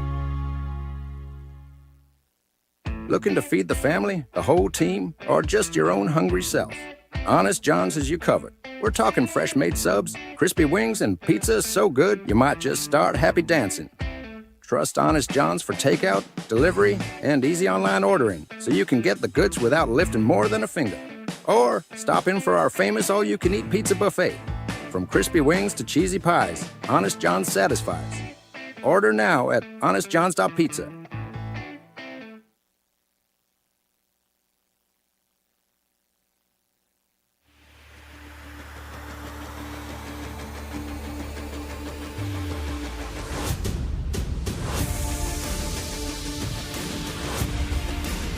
Tonight's coverage comes to you live at Southern Chautauqua Federal Credit, where fresh calls meet fresh ingredients. Whether you're in the mood for a hot meal, a fresh salad, or a quick snack for the game, Wegmans has you covered, helping you live better, eat better, and cheer harder. That's the Wegmans way. As we go to the top of the 6th inning, Jace Rotowski ends up going 1 inning on 14 pitches. Does a phenomenal job as he struck out 1, walked 1, faced 4 batters, 14 pitches. New pitcher for the Jamestown Tarp Skunks is going to be Landon Castor. Castor comes in with an 0-1 record. This will be his 3rd appearance, only 2 1/3 innings for the youngster. Has an 11.57 ERA in a limited sampling of work, so throw that kind of out the window. Batters are only hitting 143 against him, so this will be our first real good look at Castor on the mound here, as he is going to face the top of the order. Shin, Gatens, and Keene due up. 9-1 Tarp Skunks with the lead, and the first pitch fouled off. Out of play to the right, and look out. Yeah, and I don't think Castor is going to be on a very short leash. I think he's going to have a lot of pitchers thrown. They're up by 8. You think he might get a couple innings? Yeah. Okay. I think he stays in. I mean, Tarp Skunks have a comfortable lead as that one's for strike 2, 0-2 count. They have a comfortable lead. If he pitches well, unless he lets up 8 runs in the first inning, he pitches, then okay, then we might have to try something different. But if he doesn't allow many runs throughout his start, or when he relieves, then I think he stays in for a while. That one outside, 1-2 the count. I mean, there are a couple of guys that could probably use an inning or so. Brendan Klein being one of them, possibly Brady Burdine, Sam Rickman, who did pitch yesterday, as that one's fouled off. Still 1-2. I mean, there are a number of guys down in the bullpen that have had limited innings that could really use some. Cole Swocho being one of those, only 4 1/3 inning on the season. Will Taylor with 8. Quentin Shoemaker does have 1. Speaking of Will Taylor, the other day when I was doing media stuff, interviewing players, I ran into his mom, actually. She's probably watching the broadcast, from Colorado. Very nice lady, and I'm glad to meet her. That one outside, 3-2, so Shin goes full to lead off the top of the 6th inning. Yeah, you know, I have not met a Tarp Skunks parent that has not been an absolute delight to talk to. As that one in the dirt, and Shin draws a leadoff walk. And that is going to bring up the second baseman for the Ironbacks, Connor Gatens. Yeah, we ran into what? Nathan Borchart's parents, was it? In the booth? Or yeah, Nathan Borchart's parents. I ran into Jacob Haynes' parents a couple of days ago. And then Randy Anderson, one of the owners of the Tarp Skunks, always bringing family up here. We love that. Yep. It's the first pitch to Gatens on the outside corner for a strike. 0-1 the count. For Gatens, 0 for 2, grounded out to third, struck out looking back in the third.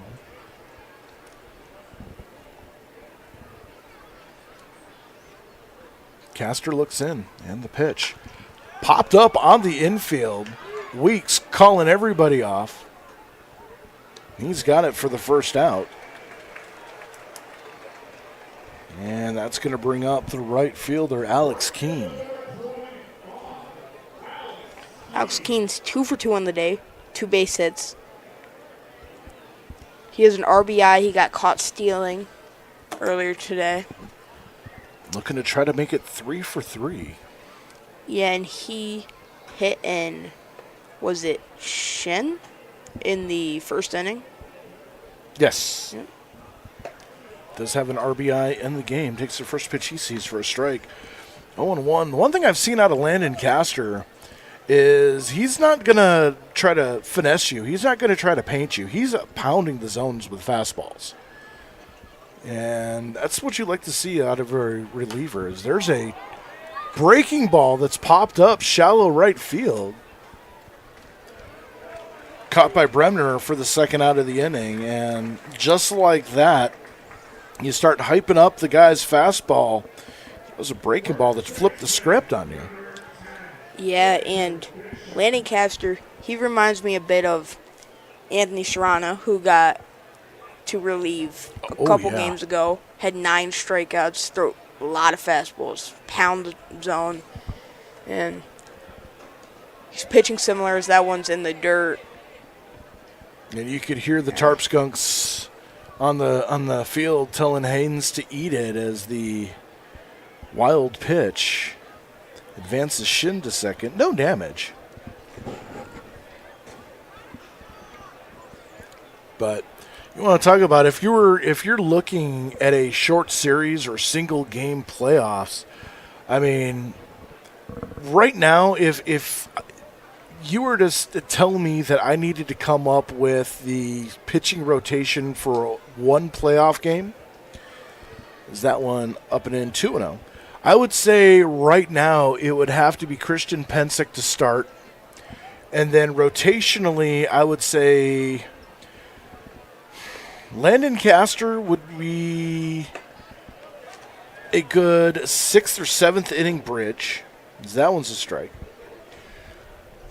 No. Make that Daniel Thomas the 7th inning bridge.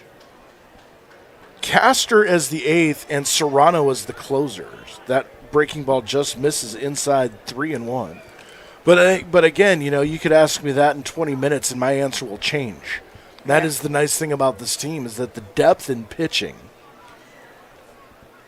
Yeah, there's so many guys like Nick Iannello, for example. He's a great pitcher, but there's a lot of depth on this pitching staff. Yeah, I mean, and I go in assuming that Pensick's going to throw 5, but I mean, you could, if you really wanted to mess with a team, you could go Pensick 3, maybe 4, then Thomas, then Iannello, then Serrano, then Castor, then Mark Holmes also in there.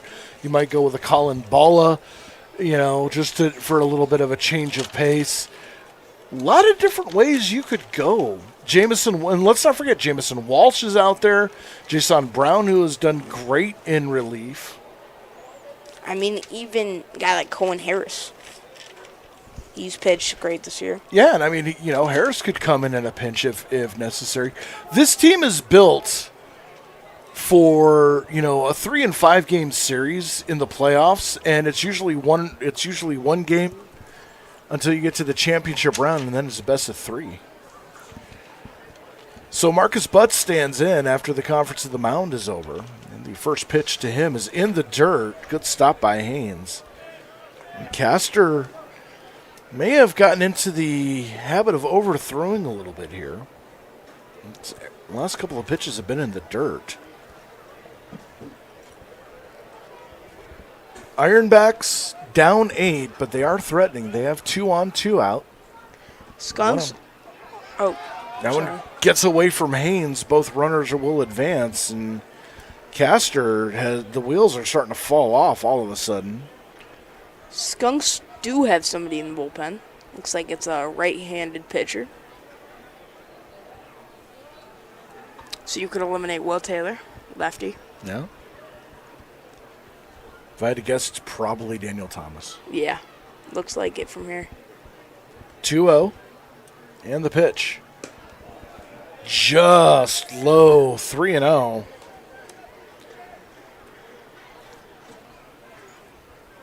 And the question is, if Butts gets on, does Frank Jagoda make a move here, or does he let Castor try to work out of it? The pitch. There's a gotta-have-it strike, 3-1. Briggs is on deck. He would hit next.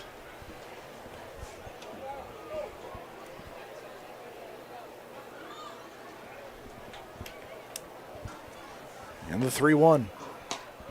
That one catches the zone at the knees. Count goes full, 3-2, so good job by Castor. Falling behind 3-0, working the count full.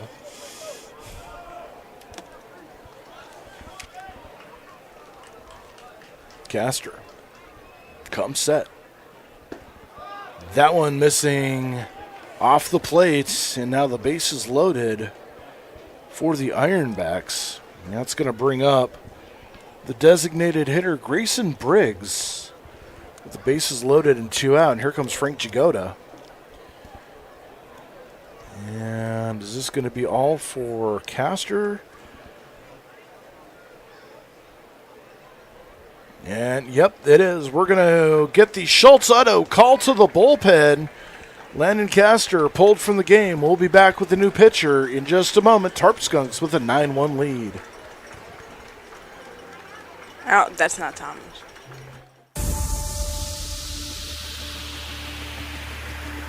At Southern Chautauqua Federal Credit Union, we believe...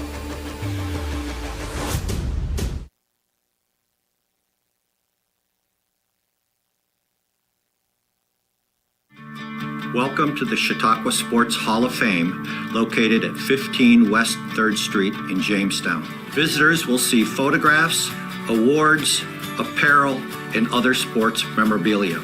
We invite all visitors to stop in the Chautauqua Sports Hall of Fame and learn about the sports history of Chautauqua County.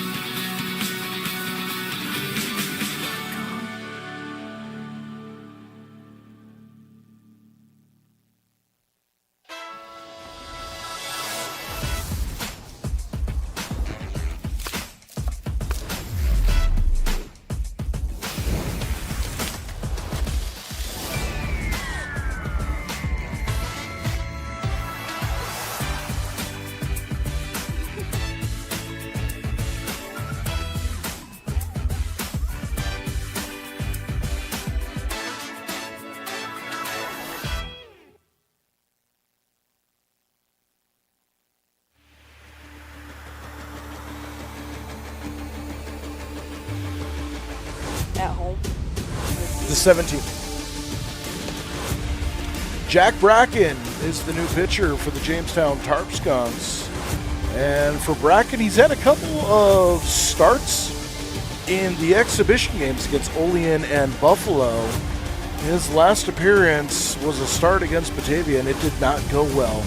Was not able to get out of the first inning, was not even able to get an out, gave up 3 hits, 7 runs, 4 of which earned, walked 2, and struck out none. Now is looking for opportunity here to get the Tarp Skunks out of a jam with the bases loaded and 2 outs.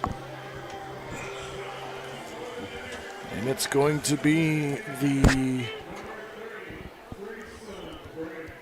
designated hitter Grayson Briggs due up. Briggs walked and grounded out to second. 0 for 1 on the day. Yeah, and I was wrong. Seemed like Castor was on a leash. Didn't even get to pitch a full inning. Well, he worked himself into a bit of a jam, and now it's going to be up to Bracken to get out of it. Bounces the first pitch to Briggs. 1-0 the count. Yeah, and Bracken is not responsible for any people on base, correct? Yeah, that's all. They all belong to Castor. As that one catches the zone on the outside, 1-1 the count. It's Shin at third, Bishop at second, Butts at first, 2 down. We are in the top of the 6th inning. In a game that was cruising, it's kind of slowed down a bit. That one just missing, 2-1. 9 runs, 8 hits, 1 error for the Tarp Skunks. 1 run, 3 hits, 4 errors for the Ironbacks.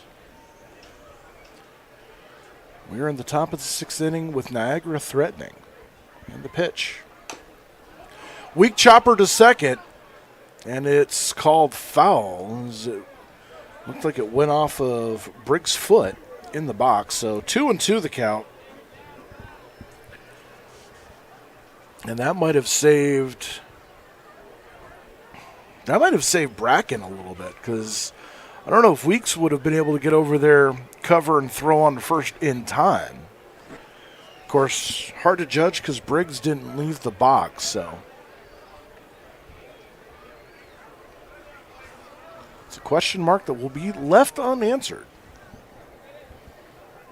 And it's 2-2.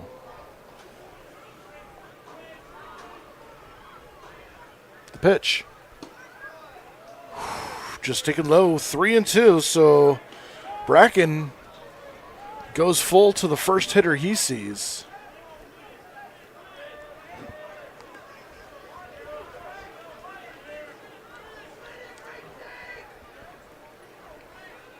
The 3-2 pitch.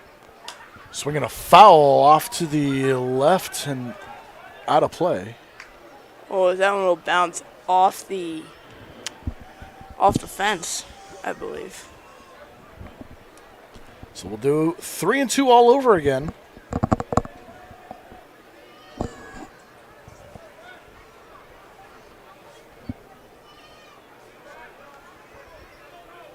Bracken with a long look in. Comes set, kicks and throws, and that is ball 4. And a run comes in on the walk to Briggs, an RBI, and it's now 9-2. Moving over to third is Bishop, butts to second. And that's going to bring up Devin Medore.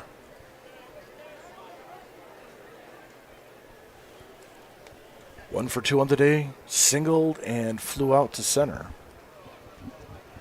It's the first pitch taken for a strike at the letters. 0-1 the count. Wind's starting to pick up a little bit, blowing out to right field. As temperatures have dropped to 70 degrees on a picture-perfect night here in Jamestown. Bracken with a breaking ball takes something off. Medore swings through it. It's 0-2 the count. Yeah, and in this inning, it's long because these pitch counts have been high for each at-bat. They've gotten, I don't even know if they've gotten a hit, have they? They have not this inning. As the ball knocked down by Jacob Haynes, lost sight of it for a moment, but no advance. Just there's been 4 batters this inning that have been walked because of 4 balls, and it's just high pitch counts, so this inning is taking feels like forever. Swing and a miss. And the side's retired. A run does score on no hits. 4 walks in the inning. We go to the bottom of the 6th inning. It's 9-2 Jamestown.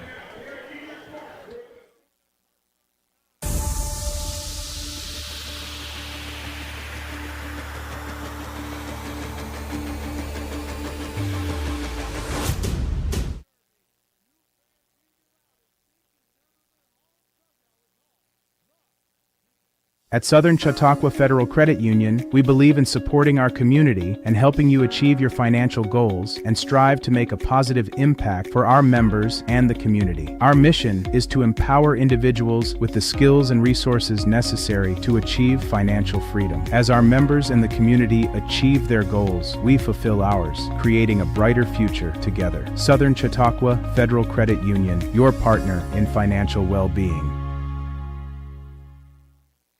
Looking to feed the family, the whole team, or just your own hungry self? Honest John's has you covered. We're talking fresh-made subs, crispy wings, and pizza so good you might just start happy dancing. Trust Honest John's for takeout, delivery, and easy online ordering, so you can get the goods without lifting more than a finger. Or stop in for our famous all-you-can-eat pizza buffet. From crispy wings to cheesy pies, Honest John's satisfies. Order now at honestjohns.pizza.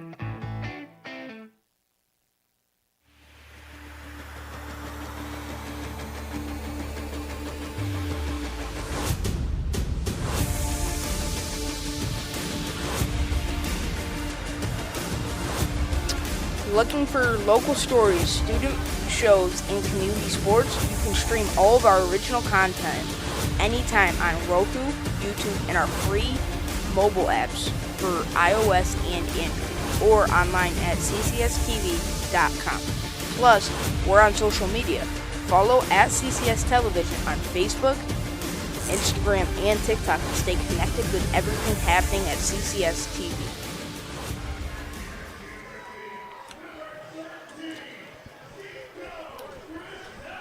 All right, a defensive change for the Ironbacks as Medore moves out of left field and heads to shortstop. As we have a pinch hitter, Nico Frizzell goes in for Matthew Dumas. First pitch, he flies out to right field. And I'm guessing Frizzell will play center? That would make sense. Yeah, he probably will. He is one of the speedy outfielders out there as well.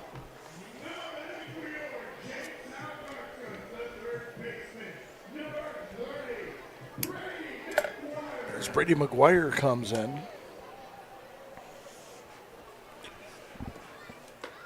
Takes the first pitch he sees for a strike. 0-1 the count. New left fielder for the Ironbacks is going to be Nolan Phelan. He will take the place of Carter Shin. So there's a ground ball, weakly hit to short, picked up by Medor, throwing to first, not in time. And McGuire beats it out. So an infield single for Brady McGuire, showing the wheels. And with one away, that's going to bring up the catcher, Jacob Haynes. Haynes 1 for 2 on the day. Does have a single and an RBI, reached on an error. Also hit by a pitch. So he's been on all 3 times today. And the pitch from Corpan misses on the inside part of the plate. 1-0 the count. Nathan Borchardt on deck. Snap throw over to first. Corpan with a wicked snap throw for a right-handed pitcher. And there it is again. He just flips his body quick. Yep. Slingshots it over there. 1-0 to Haynes. 1 out here in the bottom of the 6th inning. There's a ground ball fouled on the third baseline, 1-1. Ironbacks put up 1 in the 6th. Tarp Skunks looking to respond.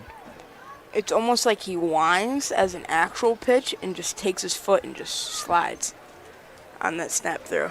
That's neat. McGuire tied with the team lead with Marshall and stolen bases. Another snap throw over to first, and that's very much on Corpan's mind here. It's the 3rd time he's gone over there. Trying to get McGuire dirty. And the 1-1 hits Jacob Haynes with the slowest curveball I've seen in a while. Yeah. And so Haynes hit by a pitch for his 2nd time today. And that's going to bring up the designated hitter, Nathan Borchardt. Yeah, I don't think Haynes even felt that one. And it looks like we are going to get a pinch runner for Brady McGuire. Aiden Alasko. Aiden Alasko hasn't had a whole lot of opportunities here with the Tarp Skunks. Hopefully that will change. So he will pinch run.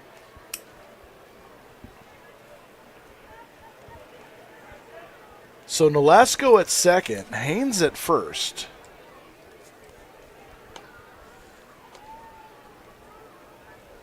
And the first pitch, and that one's fouled back toward us. I didn't flinch. I did. I definitely tilted a bit. 0-1 the count for Borchardt. 0 for 2. He did walk, reached on a fielder's choice, scored a run. So that one on the corner but low. 1-1 the count.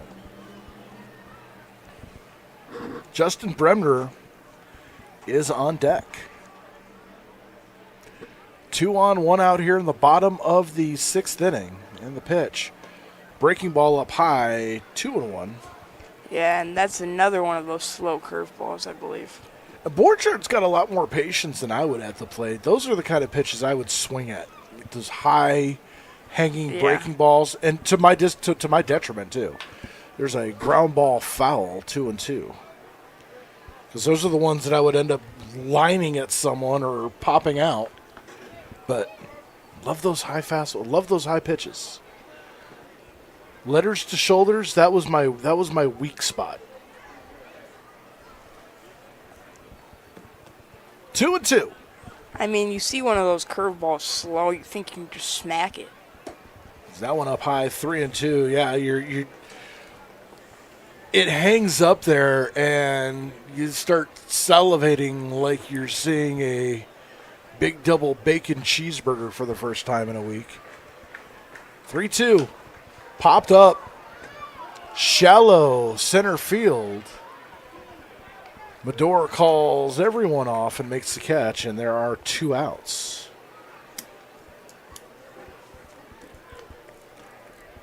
And with 2 down, that is going to bring up the right fielder, Justin Bremner.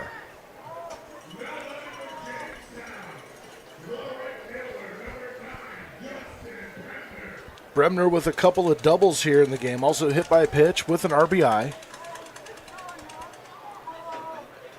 Responsible for adding $20 into the kitty for the Winifred Crawford Dibbert Boys and Girls Club of Jamestown. And the first pitch he sees is up and away for a ball. 1-0.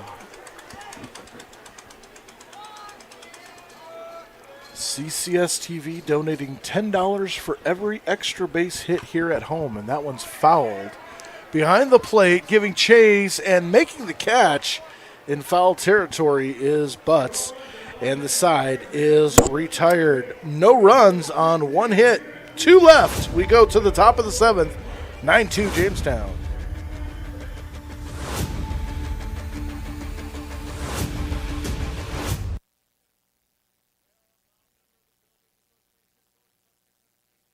What's life like in Chautauqua County? It's where small-town charm meets world-class culture, where your downtime gets an upgrade across miles of lakes, state parks, and vibrant local vineyards, where you can live the high life at a low cost as your dollars go further and your roots grow deeper.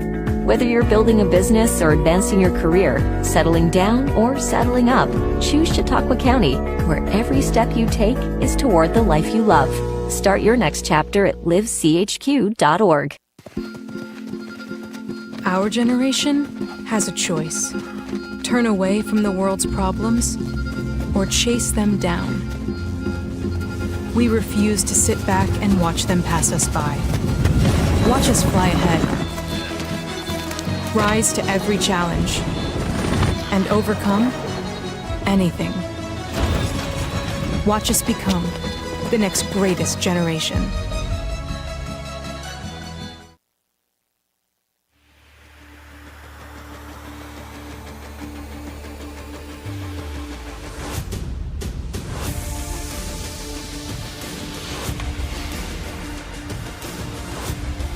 Seventh inning summary presented by Schultz Auto Group, a proud sponsor of the Jamestown Tarp Skunks.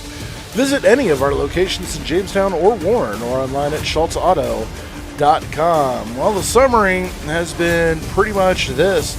Tarp Skunks pitching has shut down the Ironbacks, but the offense has been doing its job. 2 in the first, 2 in the third, 3 in the fourth, 2 in the fifth, and the Tarp Skunks holding on to a 9-2 lead going in to the top of the 7th inning. Do have a couple defensive changes for you. Aiden Alasko stays in the game at third base for Brady Marshall, and Nico Frizzell will stay in the game in center field. Jack Bracken back on the mound. He will start his first complete inning of work as he will face Bedrosian, Hubble, and Wilson, 8, 9, and 10 for the Ironbacks. As the first pitch, strike, 0-1 the count. For Bedrosian, struck out and sacrifice bunt to Cohen Harris back in the second inning.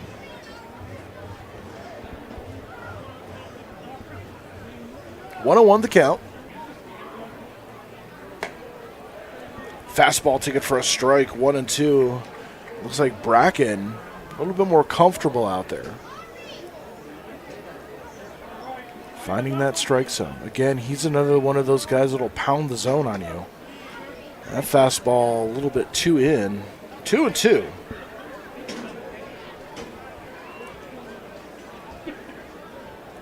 Bracken with the third of an inning he threw. Ooh, as that ball comes in and hits Bedrosian. With that first out that he got in the 6th inning, it's his first official 1/3 of an inning. He now has an official ERA. Came in infinite off of his one official start.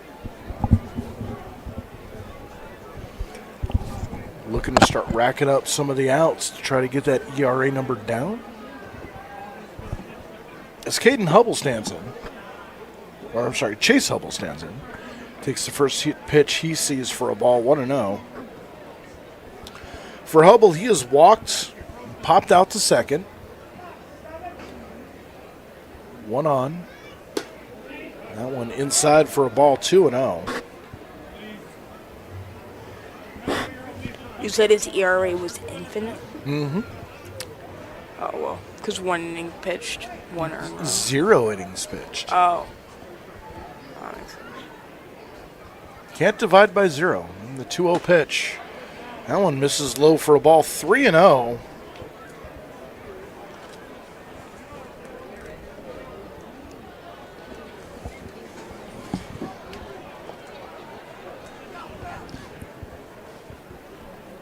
Pitch.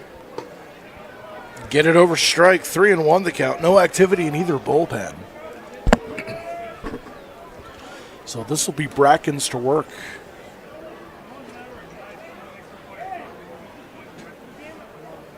(3-1) the pitch. Fouled. Sharp line drive. Look out over in the picnic area. It's 3-2 now. Count goes full. Caden Wilson on deck.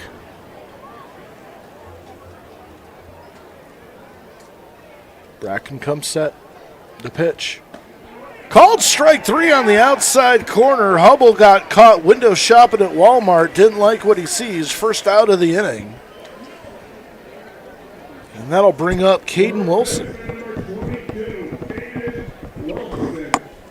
And I think Bracken really needed that one. Needed the call, got the call. As Wilson now the third baseman, 0 for 2 on the day. First pitch. Right in the zone for a strike. 0-1. He took it at about the waist there. It looks like the home plate umpire is giving just a little bit over the belt. Just under the letters. 0-1 the count. Bracken, long look, kicks and throws. That one bit low for a ball. 1-1.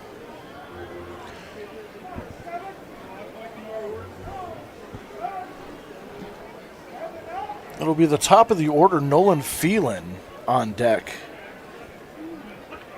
as he replaces Shin. That one inside, 2-1.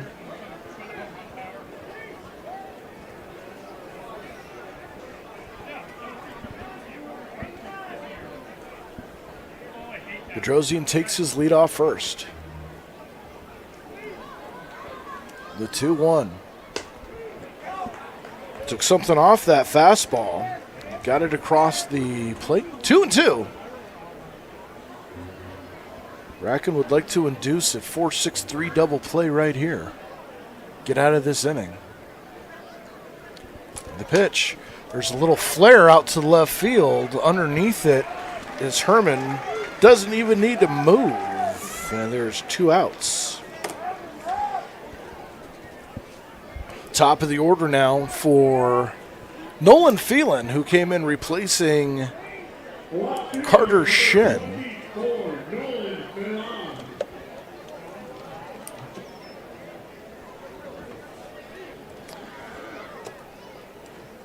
So his first at bat. Stands in, Bedrosian off first. The first pitch from Bracken way off the plate. 1-0 the count.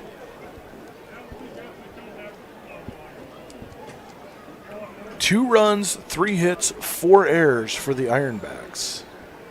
9-9-1 for the Skunks. Is that one on the inside part of the plate for a strike? 1-1 the count.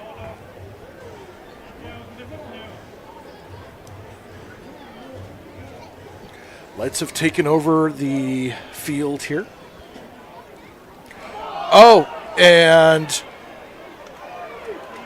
aggressively, Bedrosian stole a base off of Jack Bracken, who didn't even see until he was 2/3 of the way to the bag. So, heads up base running by Bedrosian now with 2 out. Took a chance, but had it read perfectly. 1-2. So that one's cut on and missed. Yeah, and that's just great base running there. Found where he wasn't looking. He was not paying attention at all. And Bedrosian just took the base. The 1-2 pitch. Swing and a miss! And Bracken emphatically closes the door. No runs, no hits, 1 runner left on base. It's time for the 7th inning stretch, brought to you by the Southern Chautauqua Federal Credit Union, your hometown financial partner. From first jobs to first homes, SCFCU is committed to helping our community grow. They're here to impact, empower, and help you achieve. Visit 665-7000.com to learn more. Now let's stretch it out for the Tarp Skunks as we head to the bottom of the 7th inning. Skunks with a 9-2 lead. We'll be back in just a moment.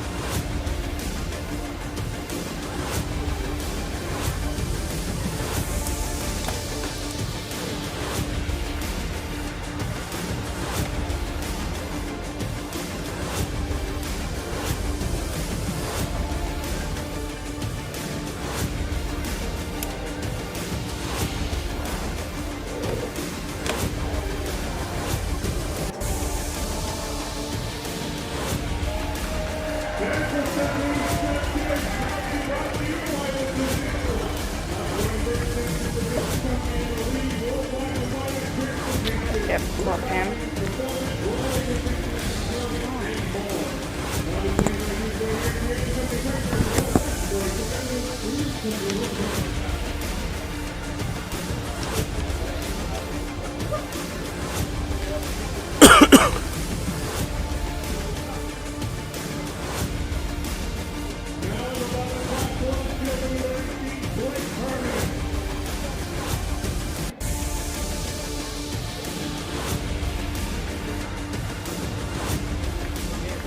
Brady McGuire defensively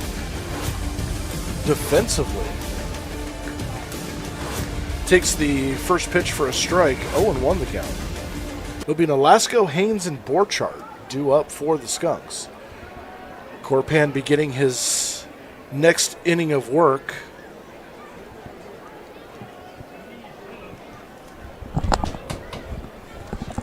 One on one the count.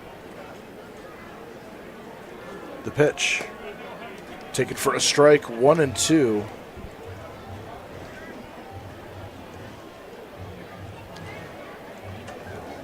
For Nolasco, comes in batting .059, 1 for 17 on the season. There's a fly ball out into right center field. Coming over is Hubble. He puts it away for the first out of the 7th inning. And that'll bring up Brady Marshall. No, that should no, Aiden Nolasco, excuse me. No, that was Aiden Nolasco. It's going to be... No, I thought that was Blake Herman, right? Yeah, I had it wrong in my scorebook. That's my fault. Wow. I'm all messed up.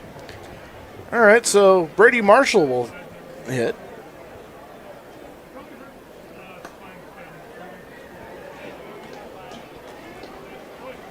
So what's throwing me off here? Oh, wait, did I get... Nolasco came in for McGuire.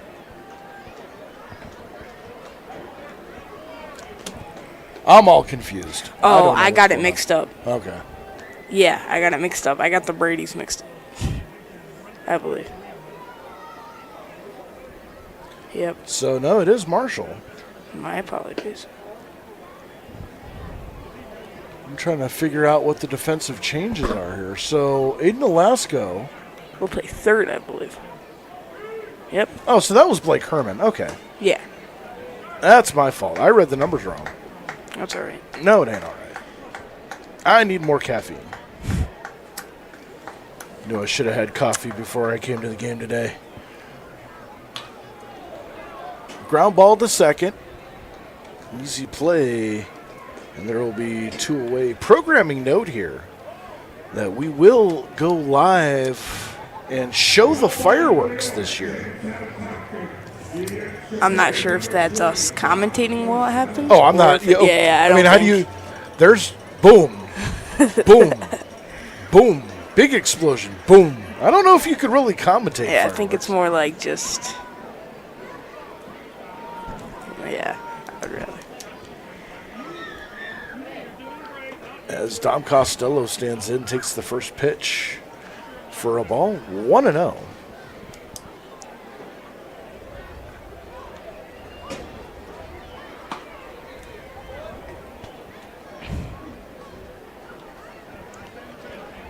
Two and 0 to Marshall, or 2-0 to Costello with 2 down here in the bottom of the 7th inning.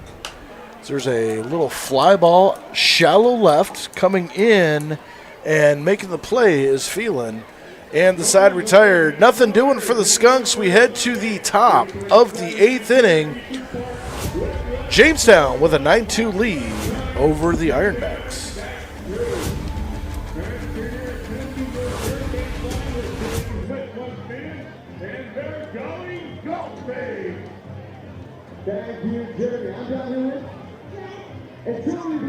Welcome to the Chautauqua Sports Hall of Fame, located at 15 West 3rd Street in Jamestown. Visitors will see photographs, awards, apparel, and other sports memorabilia.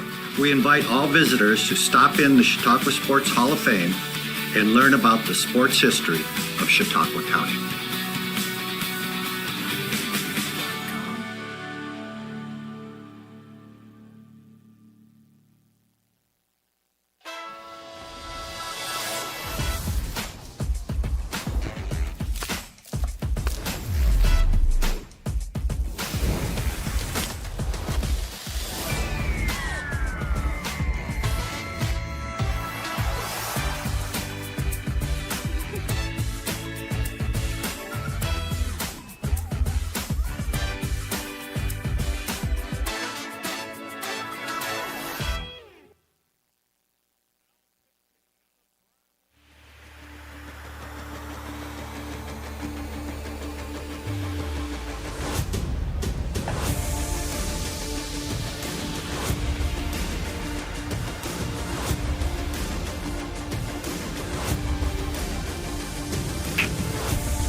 Next time the Jamestown Tarp Skunks will be at home will be this Sunday as the Newark Pilots come in for a doubleheader, 4 and 6:30 p.m. Then on Monday, July 7th, it's $2 night at Detrick Park as the Auburn Doubledays come on into town.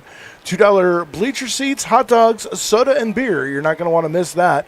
And then next Friday, July 11th, is buyout night. Wegmans Community Buyout Game as the Niagara Ironbacks come in for a Friday night delight.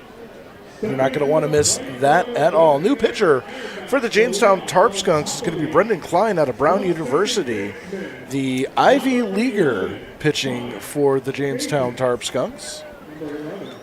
As he comes in, again, limited action himself, only a third of an inning, and it was a rough one. 4 earned runs given up. Comes in with a 1.08 ERA, but throw that out the window, because he is going to face the 2-3-4 hitters for the Ironbacks, Gayton, Keene, and Bishop.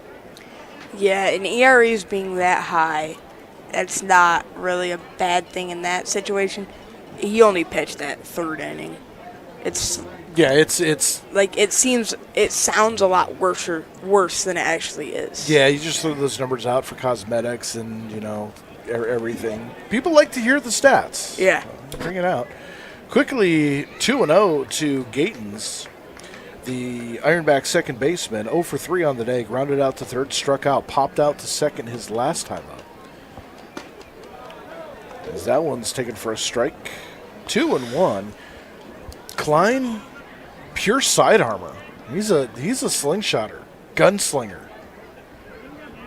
Come set. There's a line drive into right field. That's going to fall for a base hit. Bremner cuts it off, gets it in, so a leadoff single for the Ironbacks. And that's going to bring up Alex Keene, the right fielder.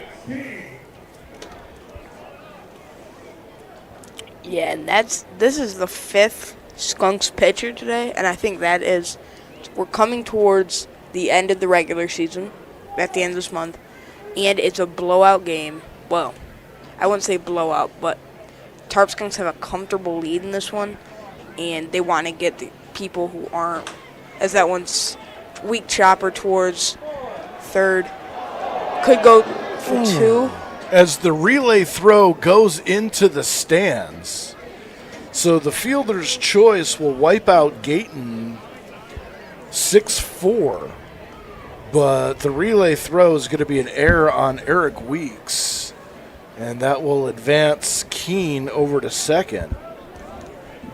That could have been a double play, but unfortunately, just try to turn it a little bit too quick. There was a lot of speed, too. I'm going to give Weeks the benefit of the doubt. Even if that had been picture perfect, I'm not sure he would have gotten him just due to the speed. So with 1 out, that will bring up Bishop. Yeah, and as I was saying with the Tarp Skunks pitching situation, it's the 5th pitcher because they're up so much they want to get the guys who haven't been pitching much innings pitched. Get them some work. Yeah. There's a base hit the opposite way to left field. Herman gets it in, so runners at the corners with 1 out. And not the start to the outing that Brendan Klein imagined. So with 1 out, that will bring up the catcher Marcus Butts, 0 for 2 with a walk. Some of the action around the rest of the league. Earlier today, Mohawk Valley beat Boonville in Game 1 of their doubleheader 3-0, currently in the top of the 3rd. Boonville has a 2-1 lead over Mohawk Valley. Niagara Falls with a 2-0 lead over the Batavia Muck Dogs. That one in the top of the 9th inning as a balk is called and a run scored.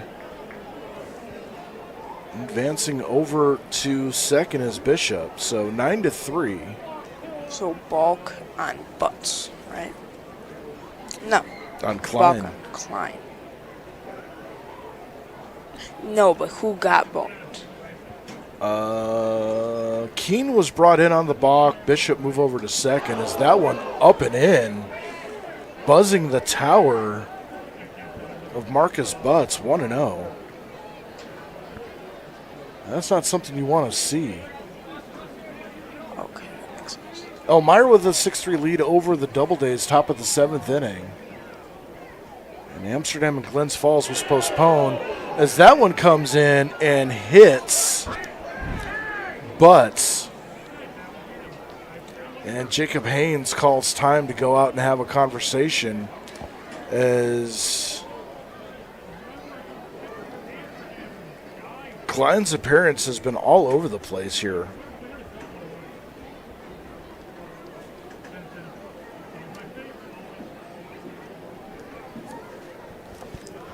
And it looks like, is that,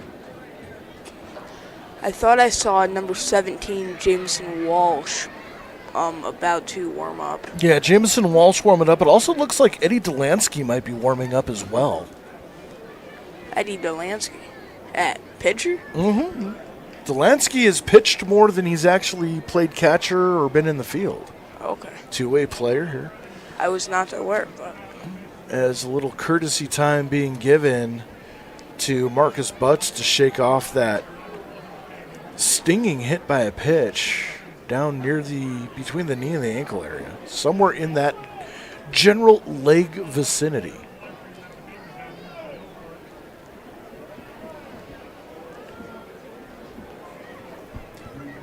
so with one out, the inning will continue as Grayson Briggs comes up to the plate.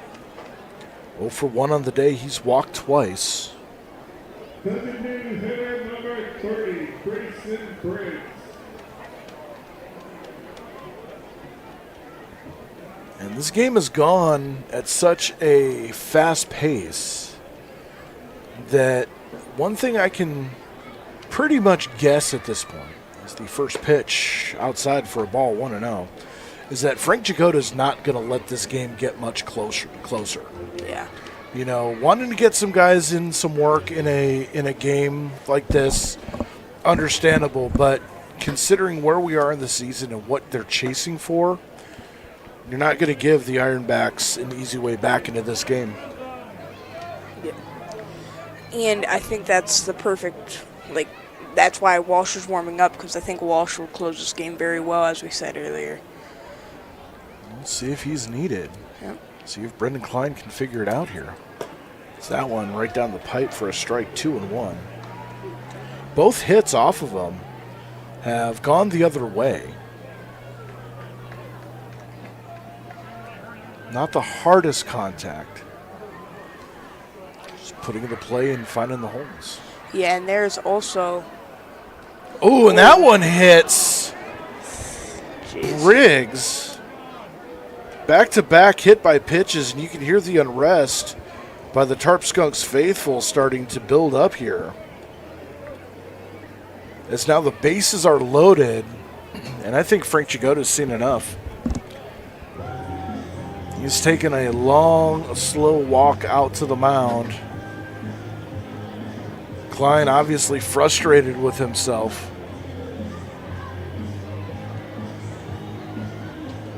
Doesn't look like Jagoda's going to take the ball from him.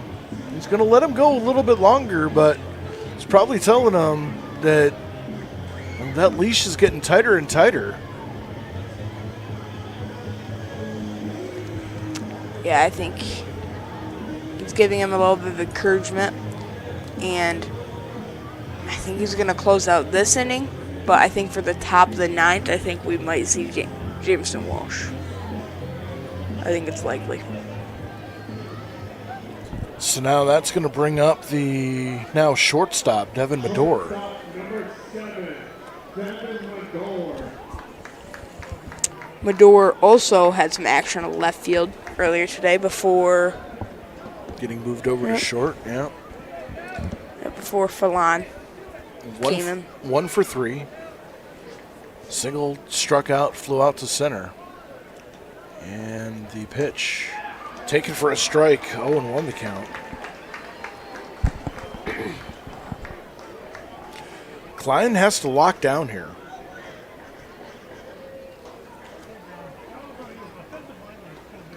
Bases loaded, 1 out.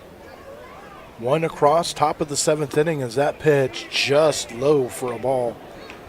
1-1. Pedrosi and the extra hitters on deck.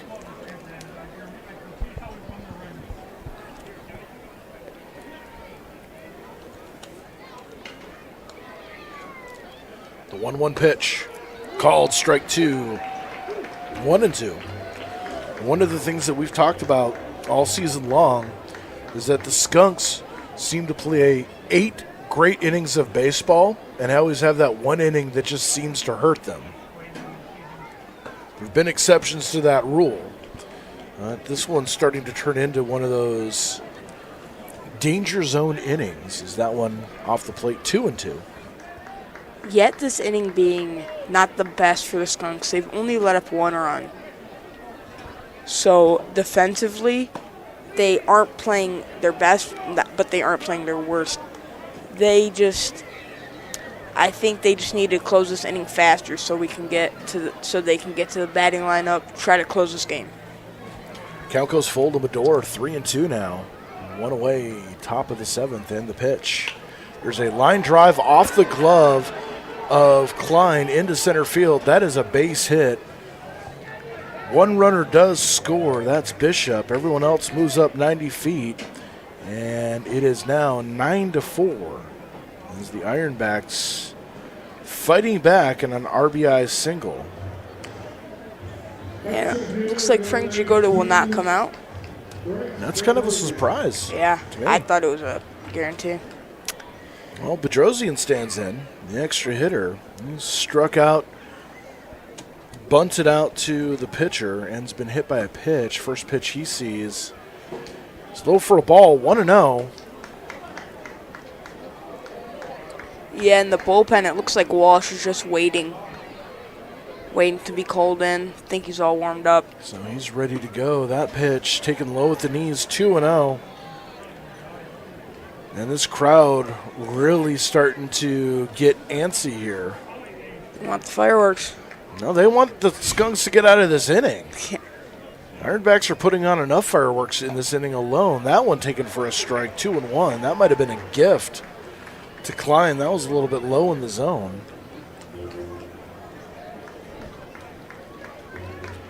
2-1 to count. And the pitch. Swing and a miss. 2-2. The 3 hits in this game. Sharp single to right, Sharp to left, and up the middle. What is happening at the batter's eye? Looks like there's a car back there. That one's fouled back into Jacob Haynes. And there definitely should not be a car back there.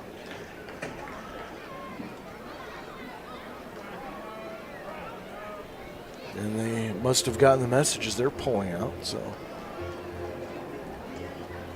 That's the first time I've actually seen a car. This is the first time I've ever seen a car out there this late at night during the summer.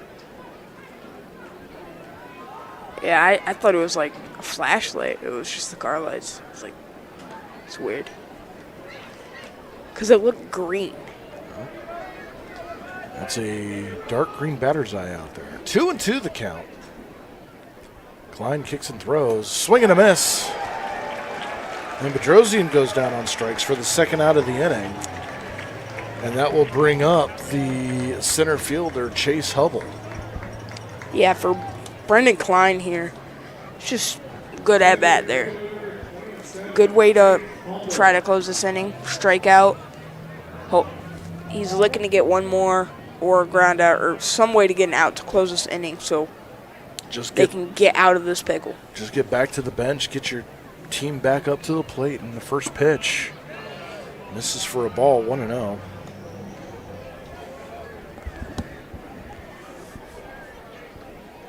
Hubble 0 for 2, has struck out looking, popped out to second, and walked.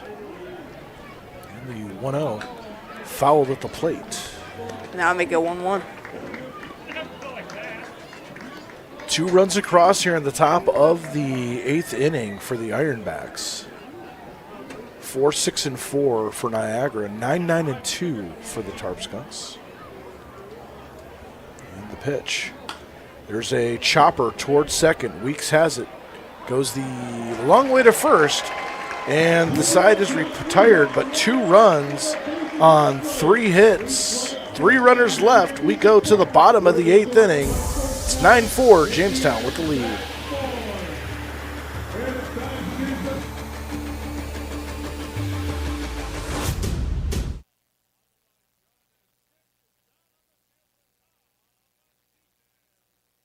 At Southern Chautauqua Federal Credit Union, we believe in supporting our community and helping you achieve your financial goals and strive to make a positive impact for our members and the community. Our mission is to empower individuals with the skills and resources necessary to achieve financial freedom. As our members and the community achieve their goals, we fulfill ours, creating a brighter future together. Southern Chautauqua Federal Credit Union, your partner in financial well-being. Looking to feed the family, the whole team, or just your own hungry self? Honest John's has you covered. We're talking fresh-made subs, crispy wings, and pizza so good you might just start happy dancing.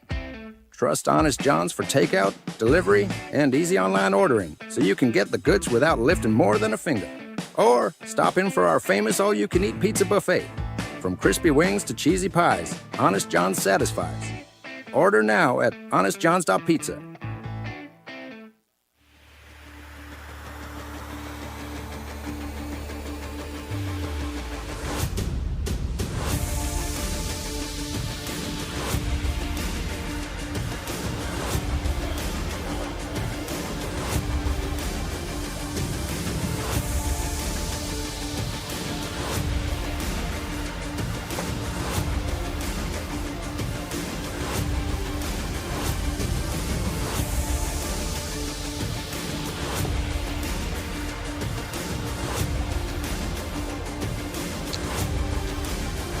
Today's game comes to you from the Wegmans broadcast booth, where community comes first. Wegmans is committed to serving you and supporting the teams and communities we love. From the baseline to the produce aisle, Wegmans is rooted in relationships, quality, and care. As we're back in the bottom of the 8th inning, Tarp Skunks on offense, we have the... It should be the... It's going to be 8, 9, 10. Okay, 8, 9, 10 hitters. Rodriguez, Costa, Weeks, and Nico Frizzell, who came in back in the 6th inning, replacing Matthew Dumas. 9-4 Tarp Skunks with the lead here. At this point, it looks like it is going to be Jace Rutkowski who is going to be in line for the win. Cohen Harris went 4 innings to start the ball game, gave up 1 run on 3 hits, 2 walks, struck out 1. Rutkowski came in a 1 walk, 1 strike in 1 inning of relief. Lancaster 2/3 of an inning. 3 walks, a run earned. Jack Bracken 1 1/3 with a walk and 3 strikeouts, and Brendan Klein, a very rough 1 inning of work, 3 hits, 2 runs, 2 earned, and a strikeout. So, actually, Joaquin Rodriguez Costa stands in.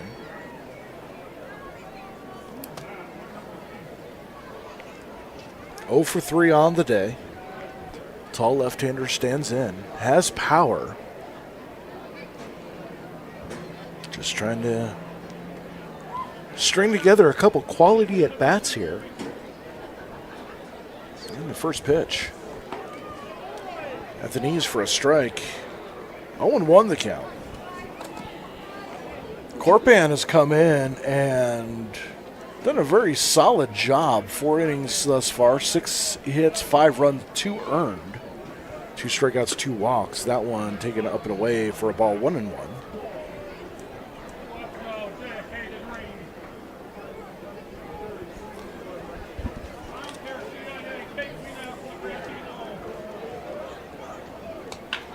Ground ball to first. Nice snag by Bishop, who's going to take it to the bag himself for the first out of the inning. And that'll bring up Eric Weeks. Struck out swinging last time at bat. Auburn and Elmira tied up at 6 now, going to the bottom of the 7th inning at Dunn Field. Bottom of the 9th, Batavia getting a run across. It's now 2-1. Niagara Falls with the lead in that one. As Weeks stands in. First pitch taken for a ball, 1-0, and it is now, looks like it's a final in Batavia. Niagara Falls wins that one, 2-1. They go to 17-8 on the season. Batavia drops to 16-9. So good news for the Tarp Skunks there. Yes, that's the Niagara Falls Americans, not to be confused with who the Tarp Skunks are playing, the Ironbacks. Well, if if they both could play in 2 places at once, that would be amazing. Because there's a high fly ball in the left center field, underneath in his Hubble though, and he puts it away right in front of the CCS sign for the second out of the inning. Yeah, that one honestly looked like it had a shot. There's no wind in the outfield. That's like, I think if he had some wind to help, that could have been gone. As Nico Frizzell stands in, 0 for 1 on the day, came in back in the 6th inning.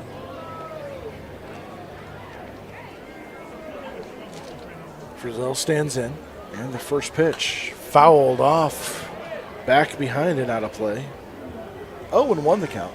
Just a reminder, after the ball game, stay tuned for CCS's coverage of post-game fireworks as we blow things up outside of Detrick Park. Once we're done blowing things up inside Detrick Park, as there's a hard ground ball to third, picked up by Wilson, throw on to first, nice scoop by Bishop. And the side's retired, nothing doing for the Skunks. We head to the top of the 9th inning. Buckle in, folks. It's ball game time. 9-4, Skunks with the lead.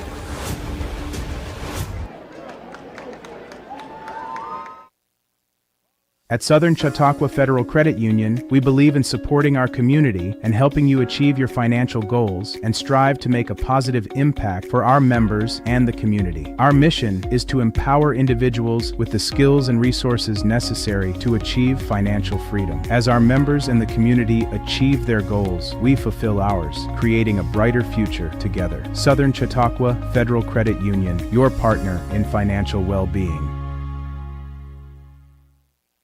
Looking to feed the family, the whole team, or just your own hungry self? Honest John's has you covered. We're talking fresh-made subs, crispy wings, and pizza so good you might just start happy dancing. Trust Honest John's for takeout, delivery, and easy online ordering, so you can get the goods without lifting more than a finger. Or stop in for our famous all-you-can-eat pizza buffet. From crispy wings to cheesy pies, Honest John's satisfies. Order now at honestjohns.pizza.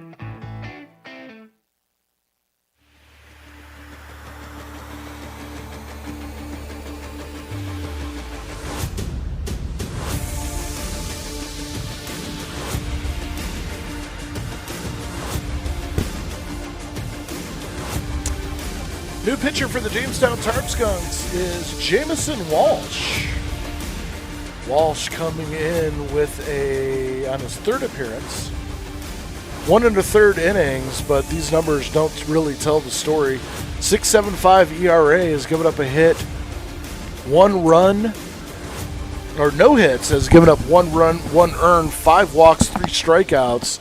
That was just one rough inning, but came in the other day and did a great job to close things out. He will face 10-1-2 for the Ironbacks, as it will be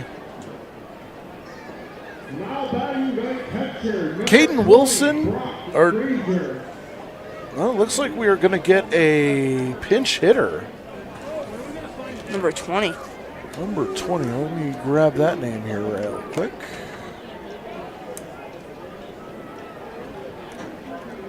Brock Granger. Looking for a post-game spot the whole crew will love? Honest John's has something for everyone. Subs, wings, and our famous pizza buffet.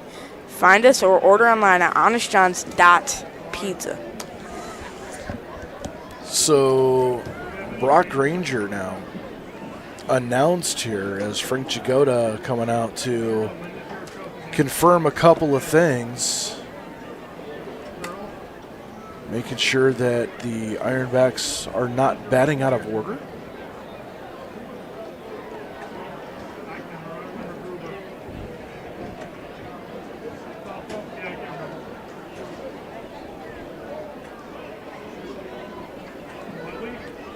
So here's Granger standing in, and Jamison Walsh's first pitch just outside for a ball. 1-0 the count.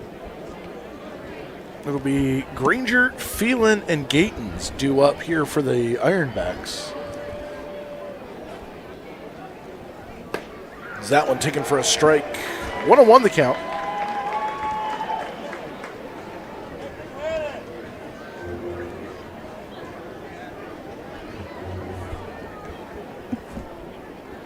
Walsh kicks and throws in the pitch. Ooh, just missing for a ball. 2-1.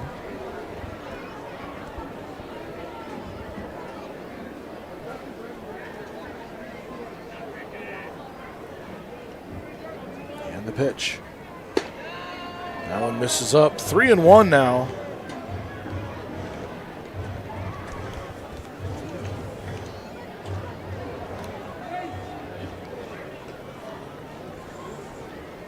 Walsh trying to find that strike zone. Get the Skunks out of this one and the fireworks going as that one's fouled off. Look out. Oh, bullpen. There's some little kids out there that weren't paying the closest of attention. That's always a scary moment.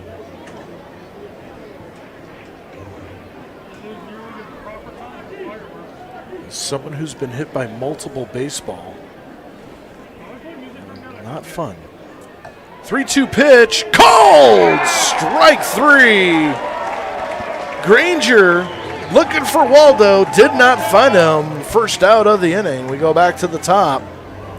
for Nolan Phelan. Batting number 24, Nolan Phelan. Phelan struck out his only time up. That was back in the 7th inning. And Jamison Walsh getting it done when he needed to. First pitch taken for a ball, 1-0. Don't forget, you can bid on game-worn jerseys, the pink Strikeout Cancer Night jerseys. Auction now available online at JamestownTarpSkunks.com. Is that one missing for a ball? 1-1, 2-0. I've already got 2 bids in myself. And I can tell you, there's a couple of jerseys already that are up to $100. As there's a swing and a miss. 2-1 the count.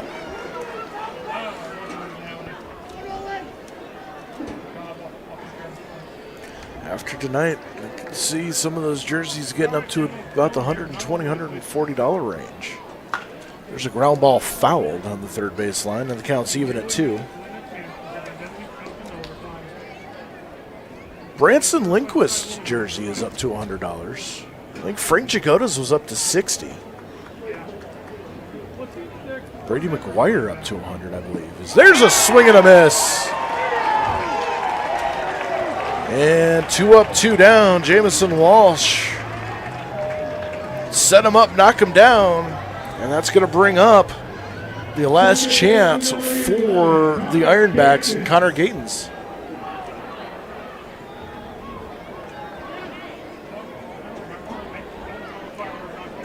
Fireworks will be displayed prominently as soon as Gatens grounds out to short. First pitch taken for a ball, 1-0.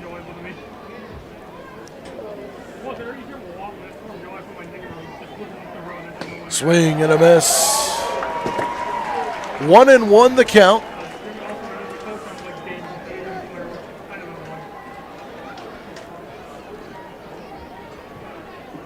The pitch. And up and away, 2-1.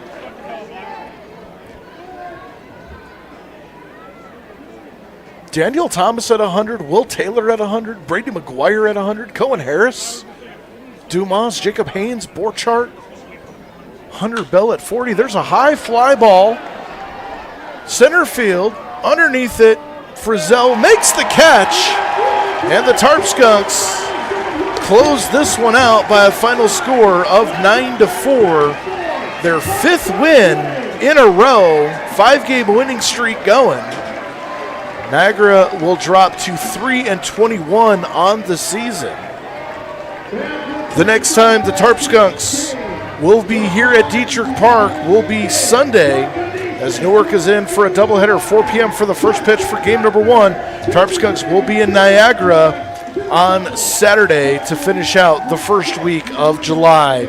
For everyone in the production booth, for Sebby Gibbs, I'm Dre Guinness saying stay tuned for fireworks. And from the Wegmans broadcast booth, good night, everybody.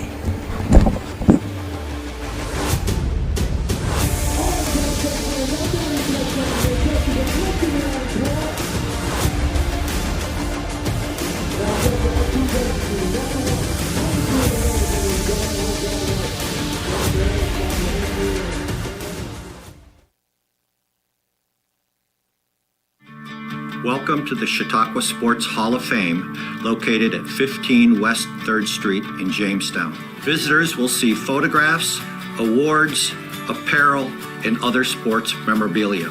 We invite all visitors to stop in the Chautauqua Sports Hall of Fame and learn about the sports history of Chautauqua County.